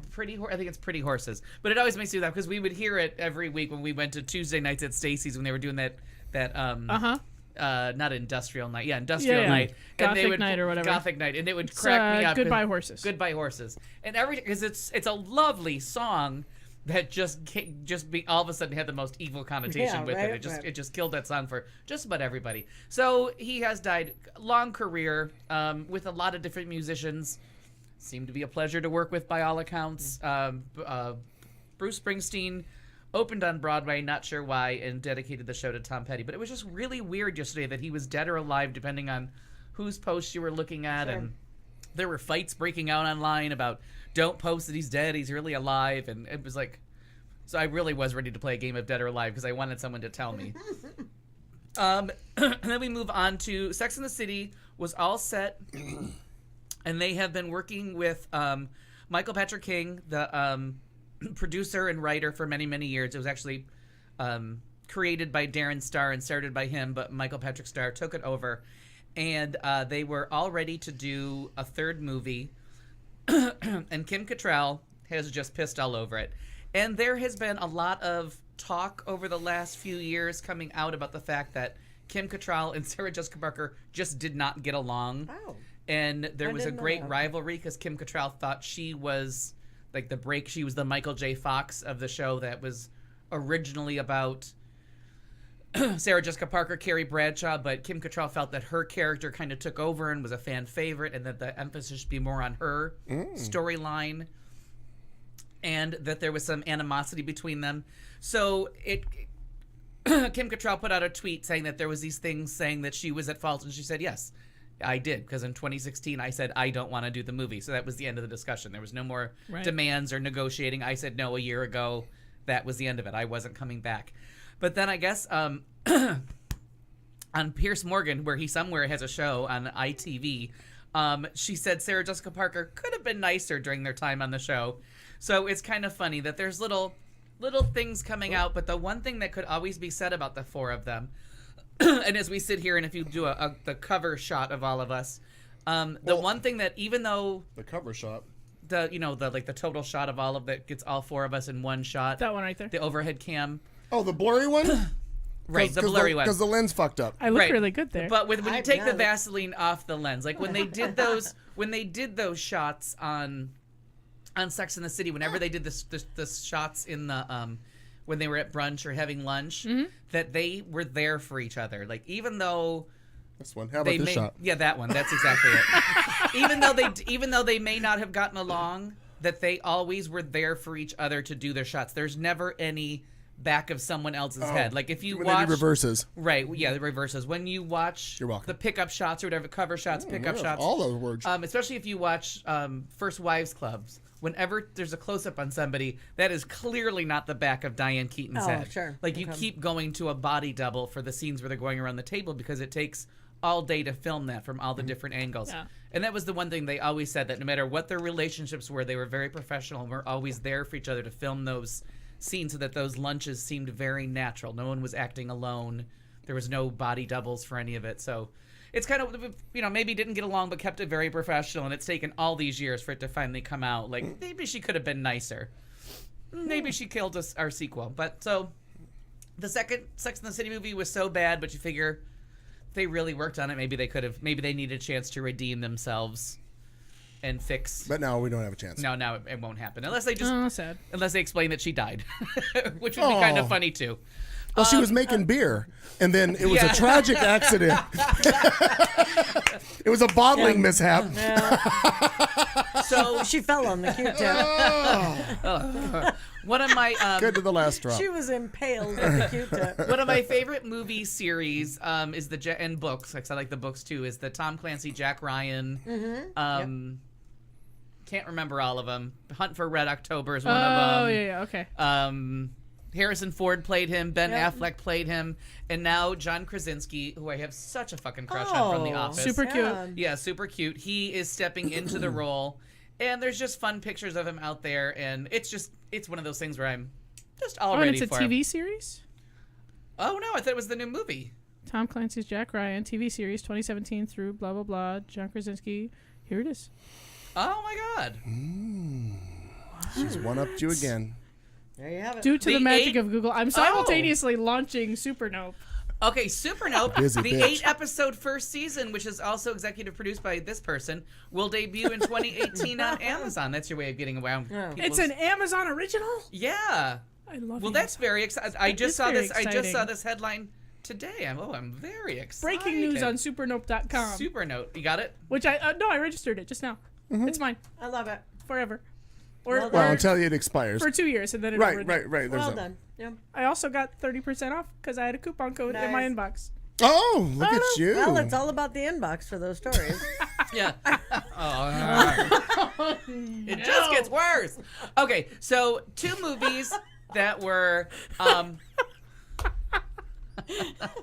Cheesy Pete's. Sorry. horribly reviewed by Entertainment Weekly, and I enjoyed them both. Oh, She The said. first is Mother, by yeah. Darren Aronofsky, is I I think feel his like name. you should say that more like Danzig, like mother. No, it's got an exclamation point, so I feel like Mother is appropriate, and the movie kind of goes I with feel that like theme. either is appropriate. Mama. I just can't. Oh, poor I'm taste. I'm poor sorry, taste, Mom. I'm poor sorry. taste. Oh. So, Darren Aronofsky, who just cannot make a normal movie to save his fucking life. What else has he made? He made Black Swan. He made yeah. Life of Pi. Not right. Life of Pi. He made Pi. Life of Pi is very different. He made Requiem for a Dream. I can't make a normal movie then. No, You're right. always waits a couple years for movies between movies. This one, it's Jennifer Lawrence in a very odd role, and Michelle Pfeiffer in her renaissance. And really, the problem, if there is one with this movie, is that Jennifer Lawrence gets so outshined by Michelle Pfeiffer in her 20 minutes on screen that you really want to be like, can we just see this movie? Like, just turn the camera and tell us the Michelle Pfeiffer story. How'd she get here? What's going on? What's happening? It's very interesting. It is not a traditional movie. Nothing normal happens in it. It's very odd. It's very strange. The ending is a giant clusterfuck of metaphors. I don't know. Weren't they trying to say that it was going to be like it almost wasn't even able to be an R rating Yes. or something? And they Well, they were gonna NC-17 it. Oh yeah, and I feel like whatever be- might be worse than that. X. I would be. Okay. I would quite frankly hate to see what else could have happened in that movie Oh, because there was wow. some very disturbing things, and Oh. I came out of it with this really clear picture idea of what I had just watched, and I thought, wow, I really got that. And then I read an interview with Aronofsky, and I'm like, I did not get that at all. But I had a full and complete story for what I thought I saw that made perfect sense. It runs in a parallel direction with his, but on a much grander scale. But very interesting. So if you're ever somewhere and the movie comes on, just unhook your brain for a little bit and just sit down to some weirdness. Like, nobody has names. Oh. People just wander in and out. Things escalate unbelievably. Really, it got really shitty reviews, and I understand being confused by it and finding it to be a frustrating movie, or like, I went for popcorn into like Laugh at Goldie Hawn, and I ended up with this like really deep thing about creation. Like, what the fuck? Sure. But, so other than that, and then I saw the Kingsman movie, whatever that was called. Kingsman and the Private Bank, Kingsman and the Sounds lovely. new I'm gonna one. look. It's the sequel to Kingsman and the Secret Service was the first one, I think. Delightful little movie with Colin Firth. The Golden Circle. The Golden Circle. No, the new one's the Golden Circle. The last one was in the Secret Service. Okay. Cute movie about British spies. Lots of fun. It's a really fun movie. It's on cable all the time. I've seen probably Like 80. HBO stuff, you mean? Yeah, it's on HBO. It was on Netflix. And Depends on what we're doing. I'll use the sign. Pabst Smears and beer. Sign or and? Oh, you have to spell it out if it's a domain. I don't have to. You can use an ampersand in a domain. Breaking news, people. I believe you can. I don't know if you can. I was going to spell it out. Carry on. Thank I'm you. sorry. We're I got busy very over here. confused by that whole thing. Sorry about that. I was trying to listen, and then it became too so, much. anyways, oh well. Now I ask Oh, no, on it's- HBO Kingsman Golden or Circle. where? I'm so sorry about No, that. it's all right. Is that on HBO or where? Take it. We've just It's shit been- all over your story. Yeah, it's It just won't it's let just me. been kind of everywhere. It's one thing to not listen. It's another to just have a conversation like I'm not talking. We do it to people all the time. Right. Okay. So I'm very and then we had talked about a couple of weeks ago about the Scientology TV show. Yes. And they addressed a very specific thing that I had a problem with. And Paul Haggis came on and spoke. Paul Haggis, 2-time Oscar winner, Right. director, famous writer, no kind of star fucker, doesn't need the attention, just came out and told what he knew. His And- daughter was on there too, right? Wasn't that? yes, his daughter was on like the week before or Right, 2 weeks right. prior. So it answers that question that a lot of people have of, are these people just seeking attention? Now there's a show out. Right. We're no longer in that little bubble of like, no one knows what we're filming or what impact it's going to have now that we're the cat's out of the bag, whatever. But that was a very interesting episode of that. Like, that really did bring it home, and they addressed the missing wife, the abuse, Okay, the I haven't seen that specific, yet. the specific abuse that they're alleging. Okay. Like, it's one thing to like talk about it like it's conversation. It's another one to be like, no, there's children being abused. There's people in forced labor. There's people being locked up in trailers in places and like being held against their will. And this wife is missing. And it turns out there was 2 people that should have taken over when L. Ron Hubbard died. Okay. But Miscavige chased them out. And the one person is still missing. Like, there's missing people. That's what I mean. Like, this Scientology story, they're just not hitting, like, there's people actually missing. Like, we need to go find these people. Like, this is all nice. These conversations are wonderful. Right. But if this person's alive and well somewhere, then get her on the phone and have her Well, prove and it. why Right. wouldn't she just come out and say, "I'm right here"? I'm right here. Yeah, life Well, is they probably fine. are locked in a prison. Right, and the other No, thing no, is... no. I'm saying if she's just Right, gone if she's and just it's sitting not at a- home. right? Yeah. Right. Or, if you're Doris Daying it, that's fine, but somebody has to have seen you. Right. The housekeeper, someone. You know what I mean? You do what you got to do. So that's been much better. Then Ozark on Netflix. I think we talked about it. If we haven't, It was brought up, but I don't remember what we talked about. Oh my God, so good. So I downloaded it for the plane, and if you're It's not, the Jason Bateman, right? yes, very, very good. Just a really different character for him. Laura Linney is just as good Yeah. as I always. just love her. I've heard, Yeah. I've heard that Laura Linney is everything that you wanted the wife from Breaking Bad to be. Yes, that's exactly how it was described to me, and she's just terrific in this. Lots of twists and turns, lots of backwoods country fucks. The little girl that was in Grandmother with Lily Tomlin is like the little arch nemesis living out in the forest, and it's hysterical because the cop is like, don't underestimate this 19-year-old because the life of crime ahead of her is going to be fantastic to watch. Like, and just that the sheriff already knows, like, just this is a mastermind we're dealing with. Like, he's like, it's the, you know, he doesn't say it, but you're kind of like, it's the Joker come to life. Just wait. All right. She's evil. So there's some fun. It's just a fun, crazy show. I think there must be 10 episodes. I'm on the last one now.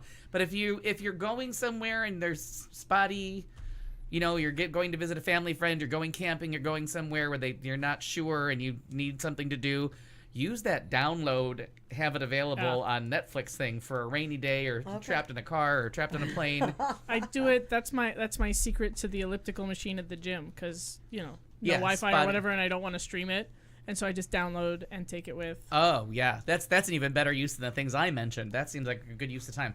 It's terrific. Like that Atypical and Ozark, like there's still new. You can't possibly watch all the stuff that's out there on all the channels, but it's a good one. I gotta say, was not led astray. Okay, so New York saw Dear Evan Hansen. I'm So I'm living vicariously. Did the StubHub, got really good seats. Okay. Really good seats. So use StubHub. This is my first time enjoying their services. Terrific service. The seats were where they were supposed to be. They were delivered on time. There was no fucking around. The price wasn't as escalated as that resale shit on Ticketmaster. Oh, that's good. It was a much more reasonable price. We got lucky because Lucky if you're lucky. what's his name? Ben Platt. Ben Platt was sick 2 days later. We saw him on Thursday, and I guess he had to call off on Saturday. That boy is a motherfucking star. First off, the musical is fantastic. It's so much different than I was expecting from listening to the recording. He is just he's a modern miracle. He's like some kind of science project for musical theater put together of the loneliest person that's seriously ever lived. I mean, it's just the loneliness is palpable, but it's not just from him. Like the story is filled with these lonely people that just can't connect. And it's about Facebook, it's about Instagram, it's about all that stuff. It's about trying to make yourself part of a story where you don't have a part in the story. Yeah. It's about trying to connect with someone, and then when someone connects back, just being drunk on finally not being lonely. Like just getting so drunk on someone actually talking to you and interacting with you when you've been just in this bubble of isolation for so long that you can't turn it off. You can't turn it away. The music is so good. His voice is incredible. Incredible, incredible, incredible. Every note is just perfect. The way they sing together, and there's only 9 people in the cast. They sing like 60. It sounds like a full fucking choir at one point. I'm like, are there people off stage? Wow. How does that sound like that? Oh, it was beautiful. And then the relationship between him and his mother and that woman's Tony is so well earned. The So Big, So Small song, I thought I was holding it together. Like the first act ended, and there was a family sitting next to us, and we were chatting with them. It was a mother and father and their two kids. We were chit-chatting about musicals and theater and what we liked and what we'd seen and what we were expecting. And the little girl had seen the show like a year ago, but it was one of the few times that Ben Platt had like missed a performance from being sick. So she was disappointed and wanted to see it again. We're all talking. The first act ends, and I'm sitting there like, just like, okay, that was rough. And the mom looks at the little girl and she's like, did you cry? And she's like, almost. I'm like, are you made of stone? So the second act happens, and that So Big, So Small song came on. And I vaguely was aware that I might not have been holding it together as well as I should have. And I had like my arm on the railing was there next to me, and I was kind of leaning on the railing. And she gets halfway through the song, and I let out an audible sob that unfortunately sounded like I was laughing and completely insensitive to the moment. But I was just a snot bubble. Poor Matt was like thing. wiping. It was his third time seeing it, and he's like using his full arm to get the snot and tears out. I mean, it was ugly cry material. Yeah. it was just one of the most beautiful things I have ever seen on stage, and a performance that you're just he's seriously not a real human. Like, no one can do what he did, because he's sitting there snot bubbling his way. That Words Fail song. Oh yeah, well, and there was, I think this winter there was like this whole New York Times rundown, and like other famous like Broadway people had gone to see it and had reviewed him, and I think it was Neil Patrick Harris that said he's fucking full on crying and singing. I physically couldn't do that. Yeah. And then, but not when he's doing Words Fail, like there's no words. Words actually fail, and the family is just falling apart, sobbing in front of him. Is like their dream has been ripped from them. Like the only thing that was keeping them sane. Oh my God! And the girl that played his girlfriend, fantastic. The girlfriend, Zoe, Chloe, whatever her name is, amazing. So good. Amazing. So then night 2, we go to a pie shop. Who doesn't? I saw that. I'm interested in this. What happened downtown? In could you go through my page and see if you can find the pictures for the pie shop? So I know we're going downtown to this little theater called the Bafford Street Theater or something with a B. Downtown the Village, off Broadway. Buyer and seller had been there last year about the show that took place in Barbra Streisand's basement mall in Mallow. It's a real thing. Right. So already a small space. We walk into this little theater downtown. You go in, there's a lobby, and then you go through the door, and it was Obama's executive chef that is making the pies. That's the other big deal about this thing. Right on. It was supposed to be a limited run that came over from London. It was supposed to end like 6 or 8 weeks ago, but they've done some recasting. So you go in, you get served your pie, and it's literally like a little pie counter. Then a staircase up to a door, a little door to the side of the staircase, a little tiny space for the 3 people that are going to be playing all the instruments. There's 6 like Oktoberfest size tables, like you would put beer steins on. It was maybe a foot wide and ran 10 feet. There was 5 of those, couple lines of people in the back with tables in front of them, and then a little balcony that held maybe 40 people. That was it. That was at the stage, the pie shop, the entire experience. Wow. We're like talking with people as we're sitting. The guy next to me was some kind of a character actor. I'd seen him somewhere before. He looked familiar to me. And then this really pushy, loud woman sat across from us. She's asking us questions. Joy Behar. Yeah. So I'm like, is she part of the show? Is like this going to turn into the people at our table are going to be the actors and we're going to be somehow involved in this? Like, how are they going to get a barbershop out of that?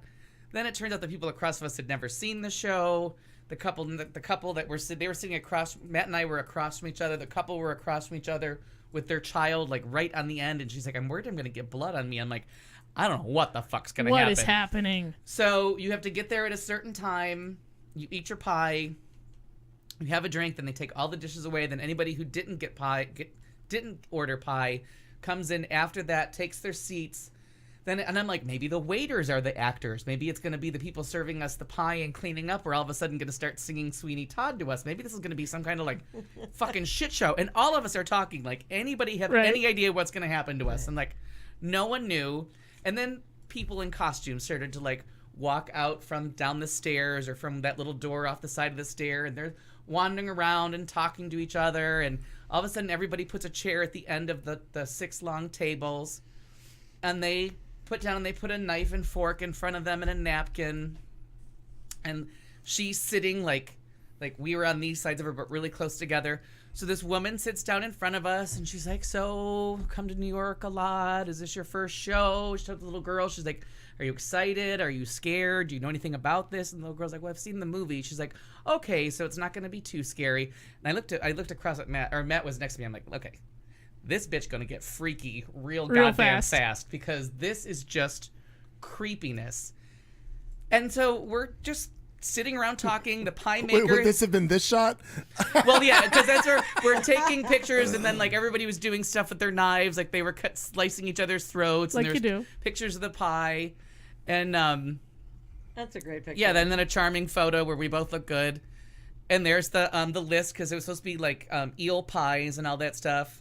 So that's it. That's like the whole stage, and that's the loud woman that was sitting across from us. That's the pie shop, and then there's a staircase to the right, and that's it. All done with 3 instruments. So she's sitting there with her knife and fork, and she's just talking to us like this and asking us questions and trying to involve as many people at the table as she can. And all of a sudden she goes, so did you guys have any pie?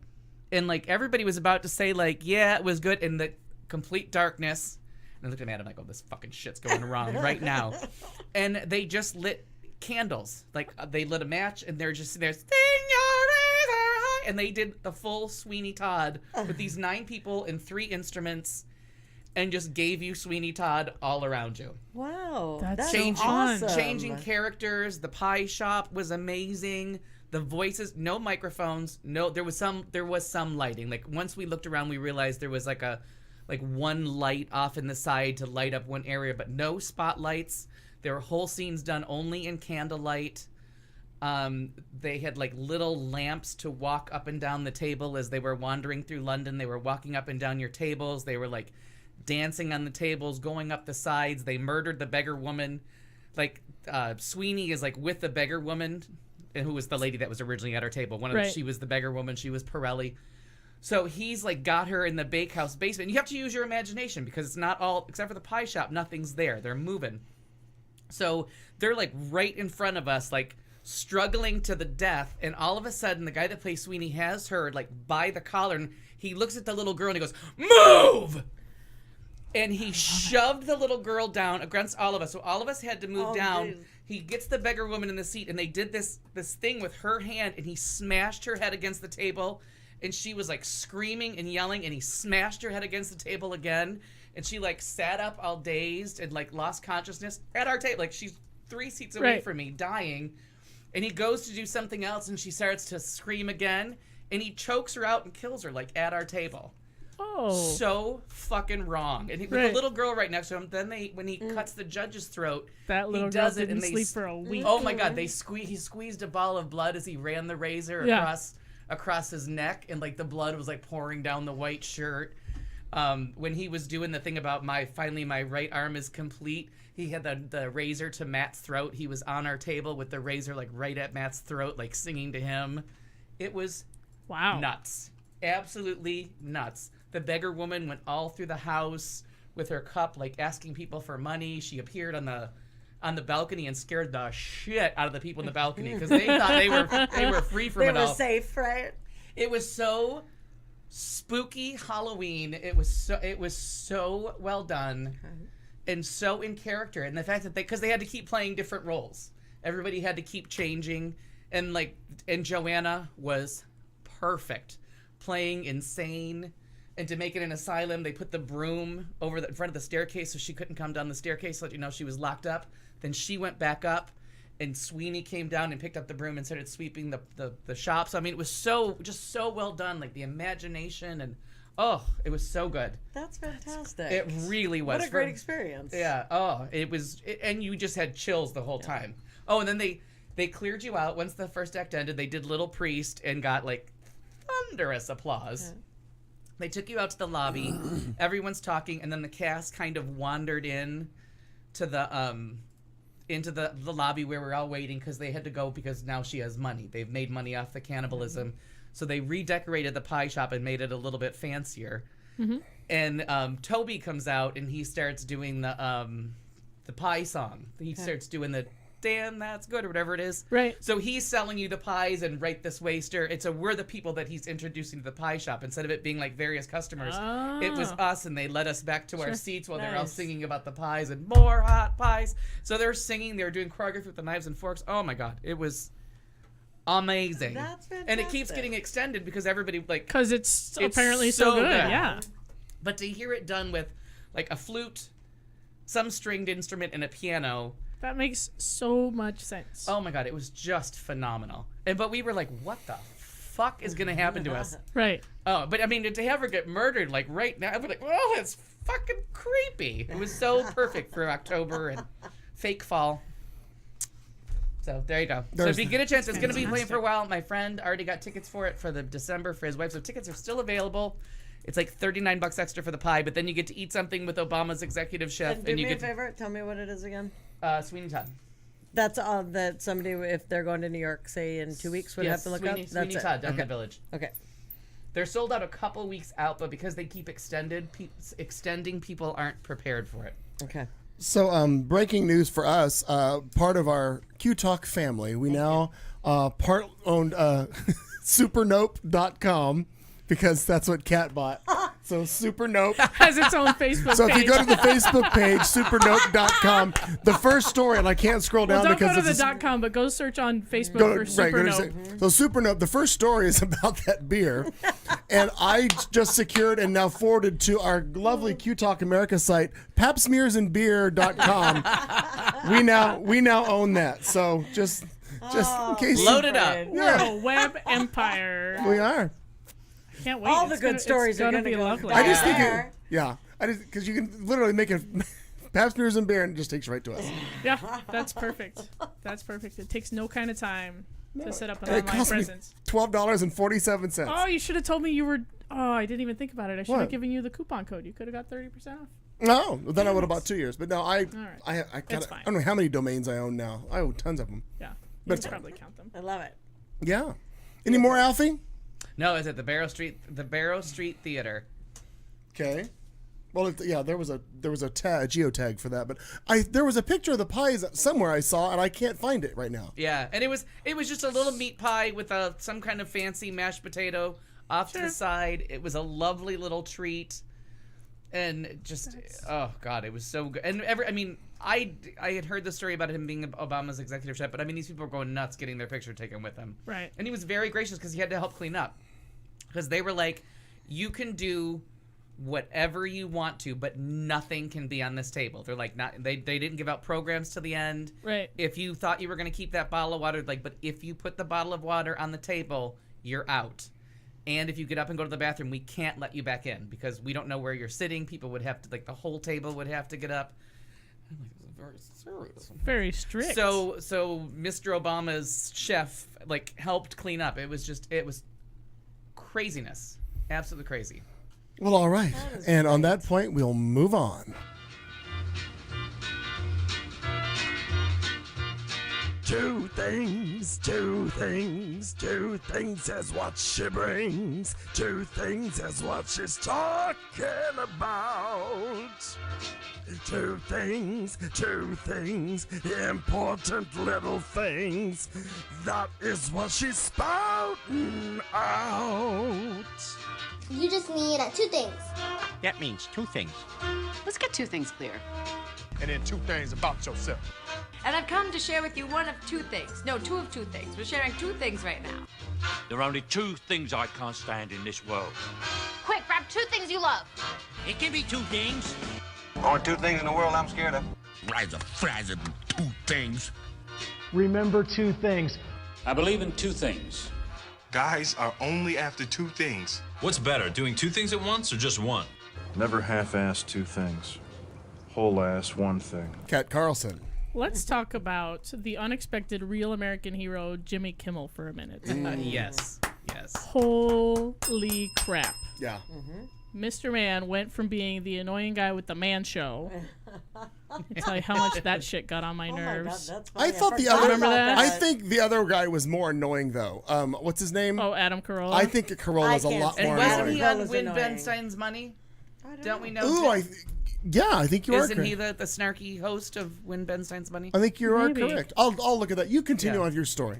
You know, it's not much of a story. It's more of a statement. But I mean, my God, how did we go from Mr. Annoying Guy on the Man Show to Mr.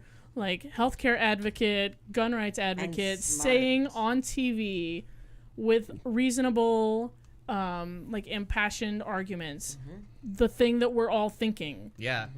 And beautifully said too. Yeah. Who better? Beautifully realized. That's to true. go ahead and do that because, if we don't get more white guys, smart white guys on TV saying the thing that we're thinking, we're I all loved it when he freaking called out the one who he's like, well, he just lied to my face.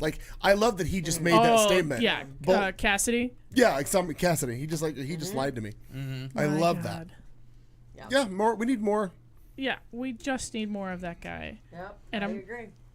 I'm really. Unfortunately, we need more people like him in politics, but we'll lose the edge that we've got on him because if he was in there, if there were a bunch of people like him making those rules, it'd all be much better off.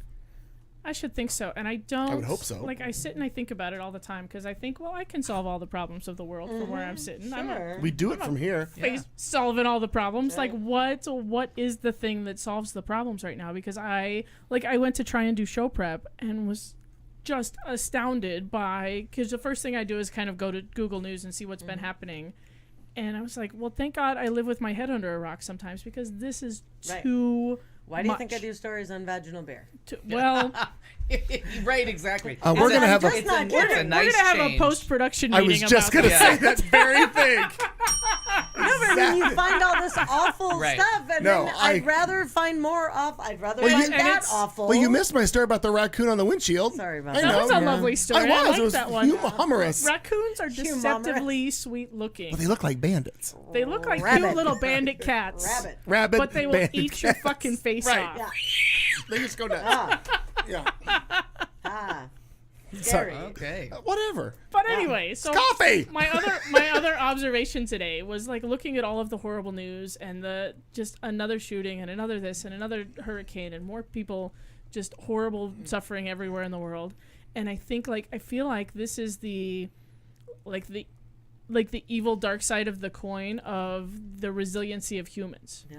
Right? Because people say after every time somebody shoots up a big group of people, somebody says, when will it be enough? Like it wasn't enough for kids. When will it be enough? We're not there yet. I feel like we're never going to get there because human beings have this amazing resiliency, right? Like we can survive, we can overcome, we can get past, we just keep living.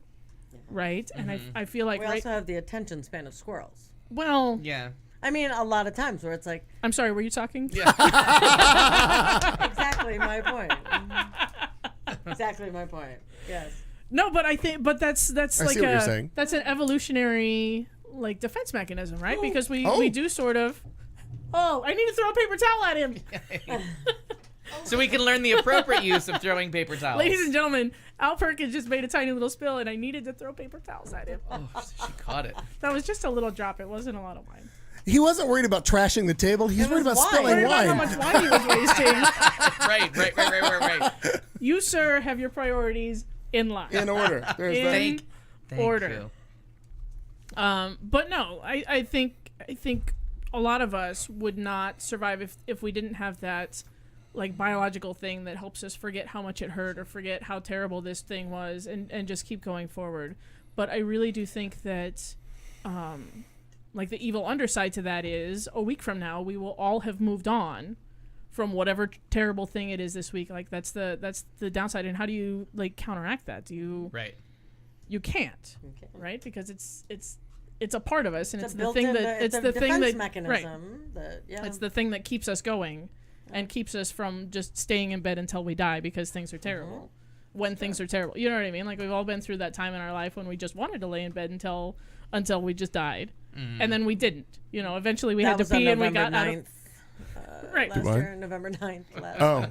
But no matter how long you think you can just stay in bed forever, eventually you have to pee, and so you get up. And then you think, well, I might as well just make some coffee. I'm up. Right? And then you do the next thing, and then you think, well, I wonder what Rachel Maddow's saying, so I turn on the TV. And then I think, oh, well, the cats need to be fed, so then I go do that. You know what I mean? You just one thing after another. I don't know. I'm just rambling. No, that's true. It's just eventually life just hits you in the head. You're like, I got to do stuff. People rely on you. Life relies on you. So you've got things to do. You've got responsibilities for other people, or animals, or whatever you've got going on. So yeah, you have to keep going. And my last rambly little point on current events is for today, not forever. For today, I understand. Just for today. Don't get crazy. Just for this segment right here. We're gonna wrap this up because I'm really just using this as my own little rant wheel. It's every week. And I don't care. You gave me a segment. Exactly. And so I will lose for a very long time my motherfucking mind if a crowd full of fucking rednecks watching some Toby Keith is the thing that we can't stand to have shut up. You know what I mean? Right. If that's children and schools and dance clubs and young people and all of these things. If it's a bunch of motherfucking rednecks that gets this done, I will lose My mind. That's what makes them sit up and pay That's the attention. thing that we care the most about. Right, because nobody believed about police brutality till it was a white nurse. Right. Then, oh my God. Oh man. Well, you posted the link. I had heard about the story. I did not read it. You posted the link about one of the country singers who's changed their stance on gun control. Oh yeah, and immediately, he was one of the ones that would spew off all Who's that? It's a funny thing about when you get shot at, how you feel about guns. Yeah, big NRA Hang on. supporter, always said the good people with guns would stop bad people with guns, all that stuff. My freaking uncle just posted some shit like that. You can if you can't see them. Turned around and said, "We are all licensed carriers of guns. Yeah. Everyone in the trailer, in the trailers that they travel in, whatever they're called, the buses, all of them had guns. Didn't do a fucking bit of good. If somebody's got an assault weapon." Well, and thank God they didn't sky. all just kind of start doing this. Right. Like, we're just going to shoot back at wherever I think I hear that sound. Right. And that's what they said. Security everywhere, police everywhere, Right. Yeah. police on the scene quickly, well-guarded, well-organized event with exits and entrances going on for 3 days. Yeah. The flow of traffic is very well controlled, especially in that part of Las Vegas. Yeah. Because they don't let you on the street. You have to take the bridges over. Like, that traffic is controlled. And he said nothing made a difference. We were just fish in a barrel. If somebody has these things. Do you have his name? The country music artist in question, his name is Caleb Keeter. He's a guitar player with the Josh Abbott Band. Okay. And he was playing at the Country Music Festival in Las Vegas. Okay. And he said, "I've been a proponent of the Second Amendment my entire life. Until the event of last night, I cannot express how wrong I was. We actually have members of our crew with concealed handgun licenses and legal firearms on the bus, and they were useless."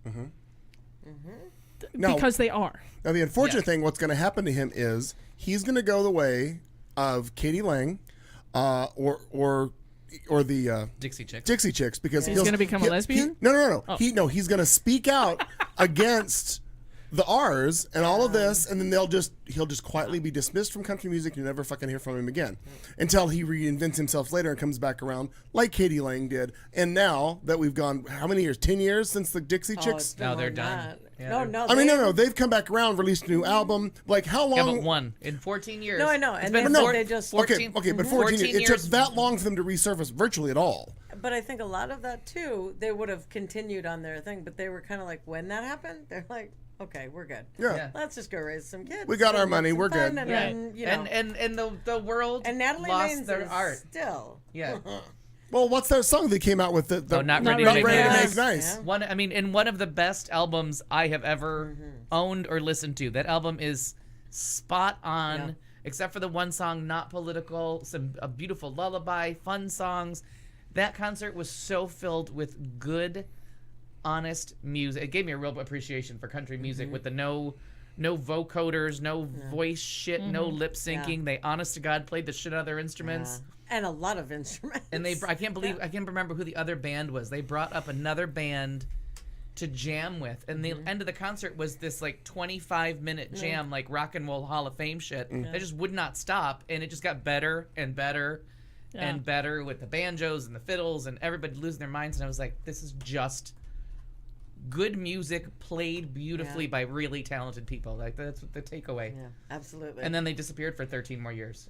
Well, The Two Sisters have done something, but I didn't follow don't know, that I as haven't been closely. keeping track. I know they released something as a duo. yeah. So there is one. Are you good? Oh Or yeah, no? I'm good. I didn't want to jump on that. Sorry. If you want to say more. No, I'm good. Okay. Because Carry I on. have a new hero. Dive right in. Oh, good. Absolute hero. Bring it on. Carmen Yulin Cruz, That name. the right? mayor. Oh, San yeah. Juan. She's Oh, let me tell you, the been backlash is starting amazing. The against her. miscommunication in chief. That's what she called him. Oh, The miscommunicator in chief. but the the shitstorm of stories against her, the backlash that the R's are starting, Oh, absolutely. is getting traction. But that she to left watch- people on the way to die. That she's printing up T-shirts using electricity that people need for food. Oh yeah, get ready for some blowback on her. It has started already. The miscommunicator in chief. I think that in watching her and listening to her, she is the Jimmy Kimmel that's involved actually in politics as opposed to entertainment. Right. Because she is saying all the things. Yeah, and she's the voice on the ground. When she's like, "This isn't a damn story. This isn't a No, damn it's not cover. a good news It's not story. a damn good news story or something." If you Like, she was actually like, heard "Enough." that acting secretary or whatever say that Puerto Rico was a good news story when they have still not reached whole communities that may or not be alive. Right. And it's a good news story. Yeah. Well, it's hard to throw rolls of paper towels that far. Well, it depends. And the FEMA director was on with Arian Rule. What's their names? Alcian Rule. Valshian Rule. I love her. The FEMA director. Oh, me Rule. too. The FEMA director was on with them. Okay. And he was like, "Listen, we are working hard. We're doing all these things. You guys are doing fake." And he's like, "Don't even say fake news. If I have a reporter standing there with people waiting in line to buy ice that goes back a mile, we didn't stage that. That's the real deal." People are standing in line to get water out of a spring. Out of a pipe that's coming out of a mountain. There's one ice plant that's charging people $2 and $3 for bags of ice for like medicine and stuff. And the FEMA director's like, "Well, that's not us." He's there, but that's what's going on because you're not there bringing them supplies. It's your job to help people. Right. So so now I'm going to pee all over your story. Please so do. It's fine. I love it. He says to Valshian Rule, "You can bring." He's like, "We'll go out tomorrow. You can bring a camera crew down with us." "We will. They're there. We're going." It was so funny to watch them be like, "Oh, so the next day, that show, reporters with FEMA." And they're like, "Well, why aren't you going over there?" "Well, why aren't you going over there?" Right. "Well, our reporter is over there with people in line for water." Oh. "And you should see the FEMA people." "Well, we're trying to get there, but you're not getting there. So fuck you and your fake news. Yeah. So you're doing a bad job. So let's find somebody who's actually good at logistics. They're doing a very hard job. Is the other Absolutely. thing. True. And nobody denies that it's a hard job of what they're trying to accomplish. But just to start with that fake news shit. Oh, that was when Dumbass made the comment today that they really need to get their truck drivers back to work to move all this stuff, and they're like, "We have no bridges. Yeah. Like And these who are you roads gonna- don't are you go gonna anywhere." Call them? Are you going to call them on their phone? Yeah, you just gonna text them or something? Hey, can you show up to work tomorrow? We need you at work. Oh. Yeah, they sheltered in place 2 weeks ago, and we haven't seen them. Right. Yeah, and she has been, because that's what you need. You need, every disease needs a celebrity. You got to have the telethon, and she has been the face of San Juan. Yep. And she's speaking for mayors that they can't get to. She's where they But there are a couple Mm-hmm. of other ones that you saw kind of trying to crawl up his ass. I don't know if you guys noticed. Oh, I that watched today. I watched some of this coverage. Because you got to suck his dick to get something. I mean, we live in that I mean, world. I get that, but I don't think she was gonna suck his dick. No, and it's the I mean, whether girl. he's standing there And or I don't know all the bureaucratic red tape that goes behind it, but I did see a posting from, was it United or was it Southwest Airlines that loaded up a couple planes and took them. They got clearance from the FAA to make these runs, and they took actually planes loaded full of shit and then got people out of there. Like they just took extra planes. Cruise ships No. are lining up too. Oh no, I mean these were airplanes, but they actually flew in and took supplies and then took people the hell out of there. No, that's what they're doing. The cruise ships are bringing in some stuff, but the Comfort sat in Virginia reloading. This fucking hurricane was 7 days out. Right. Load the fucking boat just in case. Oh, I thought it was. It hasn't even sailed yet. It sailed on Friday. Oh, Okay. I thought it was like just that it was Friday just on its way. Yeah, or something. Thursday or Friday, the Comfort finally left. I mean, for that was real. because they were showing the Comfort leaving the station when the FEMA director's doing all we could. And he's like, the Comfort is still in dock. Right, or not even. Yeah. Like your medical ship. So the cruise ship showed up, took people out, and there's people waiting. They're like, they may not come back. Oh, I'm sure they won't. And A lot of people won't. The fun part for Republicans to remember is that when they relocate To the mainland, they can vote. they're U.S. citizens who automatically can vote. Right. As long as you're on the mainland, Guess what you get to do when you get to us? get them out. Yep.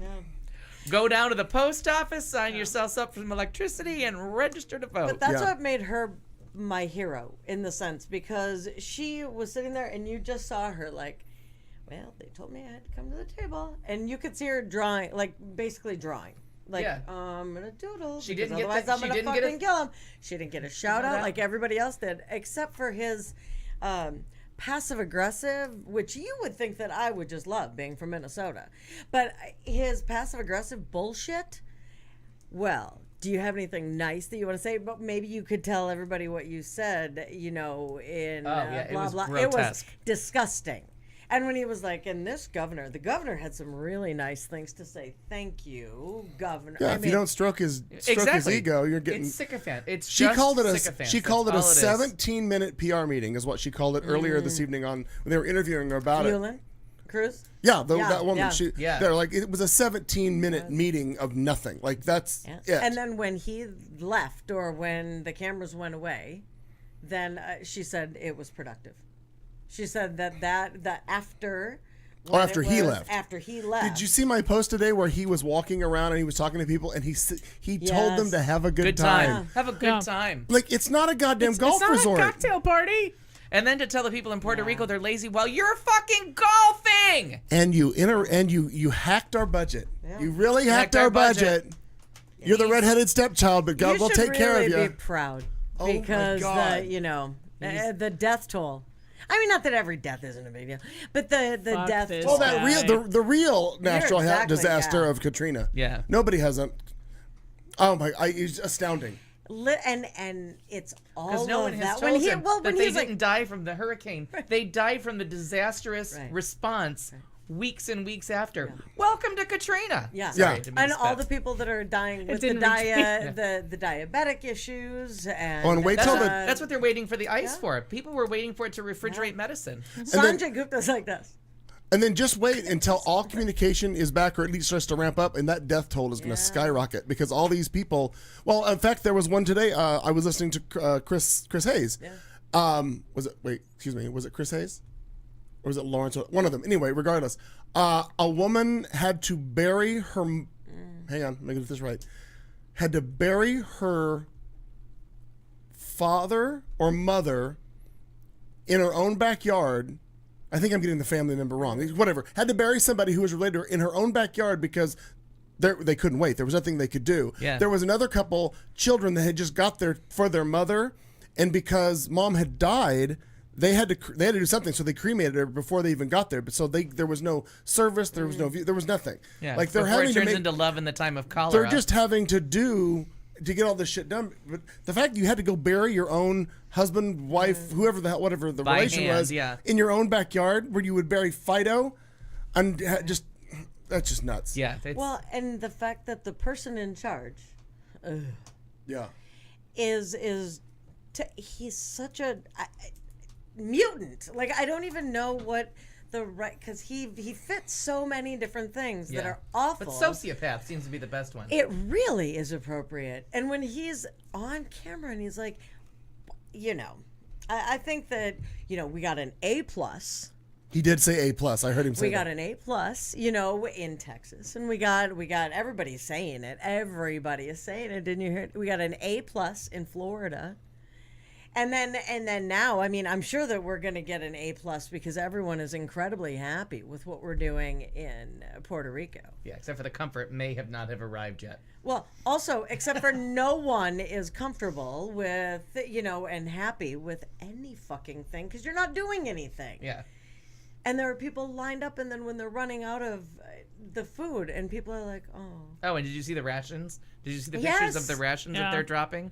Of what it is in those things? Yeah. Yeah. A thing of crackers, a thing of Vienna sausages. It's just Skittles. salt for people without water. Oh, give them salt. That's good. Yes. Yeah, they have more than enough water because once the food was done. With that they ration, they water. also got 4 bottles of water. Oh, that's right. Yeah. Duh, Al.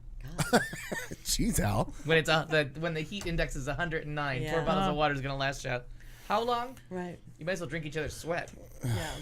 But I'd like to keep watching her because that's the new person that I just kind of want to go have a cocktail with. Yeah, and she's busy right now. She's a little busy. Somewhere, she's a businesswoman that lives somewhere in the U.S. Yeah, she was here in the U.S. You're right. Boston and somewhere else. Oh, and what's that other thing? You know what? Give up on it. Come back over here and run for an office. So wait, what's the other thing with? And I'm again, there's probably some bureaucratic bullshit going on with it. So why is it that the mayor of New York, who was on the air and was saying, we have a huge Puerto Rican population in New York City.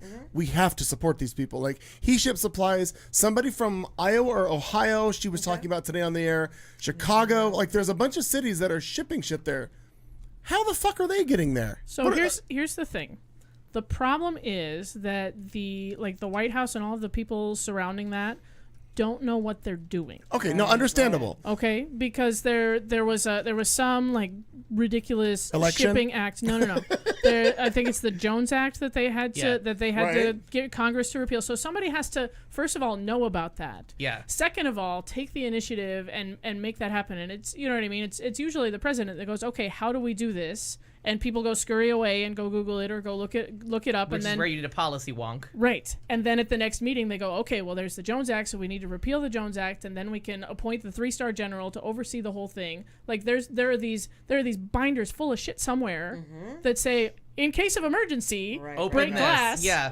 Right. That there's not enough people to look for. So this is what is the end result of not appointing all of your positions in government. This is the end result of a reality TV star as president. Right. Not filling your government. There are so many. And surrounding yourself with people who don't believe in a strong federal government. So when it's time for a strong federal government, they got nothing. They've been so busy pissing on it that they forgot to find out how it actually worked when it's supposed to. So you had John McCain finally say, like 8 days after the hurricane, we have to get rid of the Jones Act, right? Like you're all aware of this obscure 1800 shipping law, and no one knew. Right. Like they literally couldn't find somebody in the administration that was like, oh yeah, what's that? There are hundreds of Senate confirmed positions that have not even been nominated for. There are empty offices and empty jobs all over our government, and shit is just going to keep falling apart. So if the plan was to dismantle the government, it's working. They're doing that. No, and luckily there are mayors and private organizations and kind people which are filling the gap, which is kind of the Republican dream. Right. The private sector is supposed to take care of all things. So if there was a big strategy, which I don't think there is, but if there was a big overarching strategy to dismantle the federal government and become little state fiefdoms and to have the private sector take care of everything, it's working. But it's not working. But it's not we're working. watching it fail. But we are watching it fail. But we are seeing, and we're lauding them as heroes. We are seeing, other government officials and private citizens and companies and things like fill the gap. And Cuomo is running for president in 2020. So what's his first act to seal up in New York State? He's taking care of the Puerto Ricans who are going to vote for him that live in his state, the huge population. And he's going down there and sending aid and being a visible presence and constantly throwing out there, nope, we're all the same. Like he's throwing, and it's one of those opening salvos into the election that's like, it's subtle, but it's working. Sure.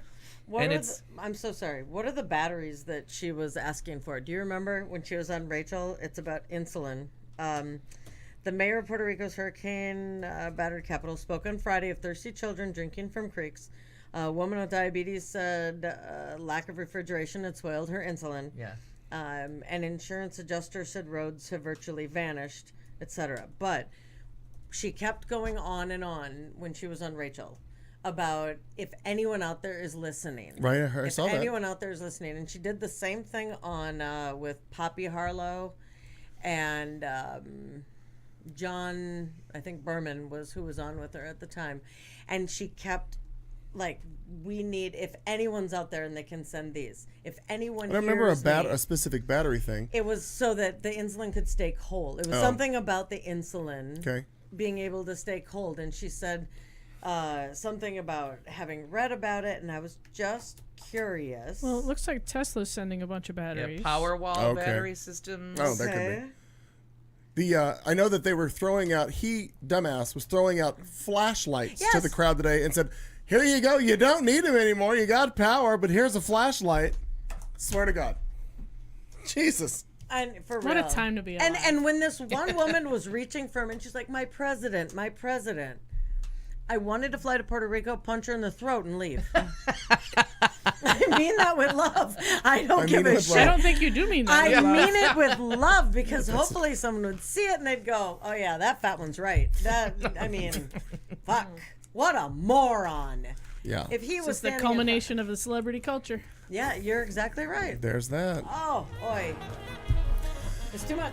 We've It's solved a lot is. It's here. too much. It's too much. It's like I don't even want to watch some TV, and I'm gonna spend the rest of this week in Palm Springs trying to get a bar open, and I'm gonna drive over there and sing to a big band music and try not to listen to That'll be news. lovely. And it'll be exciting for all of us, I'm sure. But you gotta wait for the Friday night dump. Oh, I'll be back here by then. You always gotta find out what's going Yeah. down Friday at 5 p.m. Eastern I'll time. figure that out. 8 o'clock our time. Oh my heaven's sakes! Well, thanks for permitting us to come back into your lives after having to take a week off. We enjoy it. We hope you do too. Kat, I'd like to thank you and Marnie and Al for joining me in my humble home for my gosh, another it's my edition pleasure. of Beautiful home. the show. Thanks for inviting us. Very good. I'm glad we're all here. Well, as we wrap up tonight's show, let's leave you with this parting thought. We will see you next Tuesday. Camera's right there. Right there.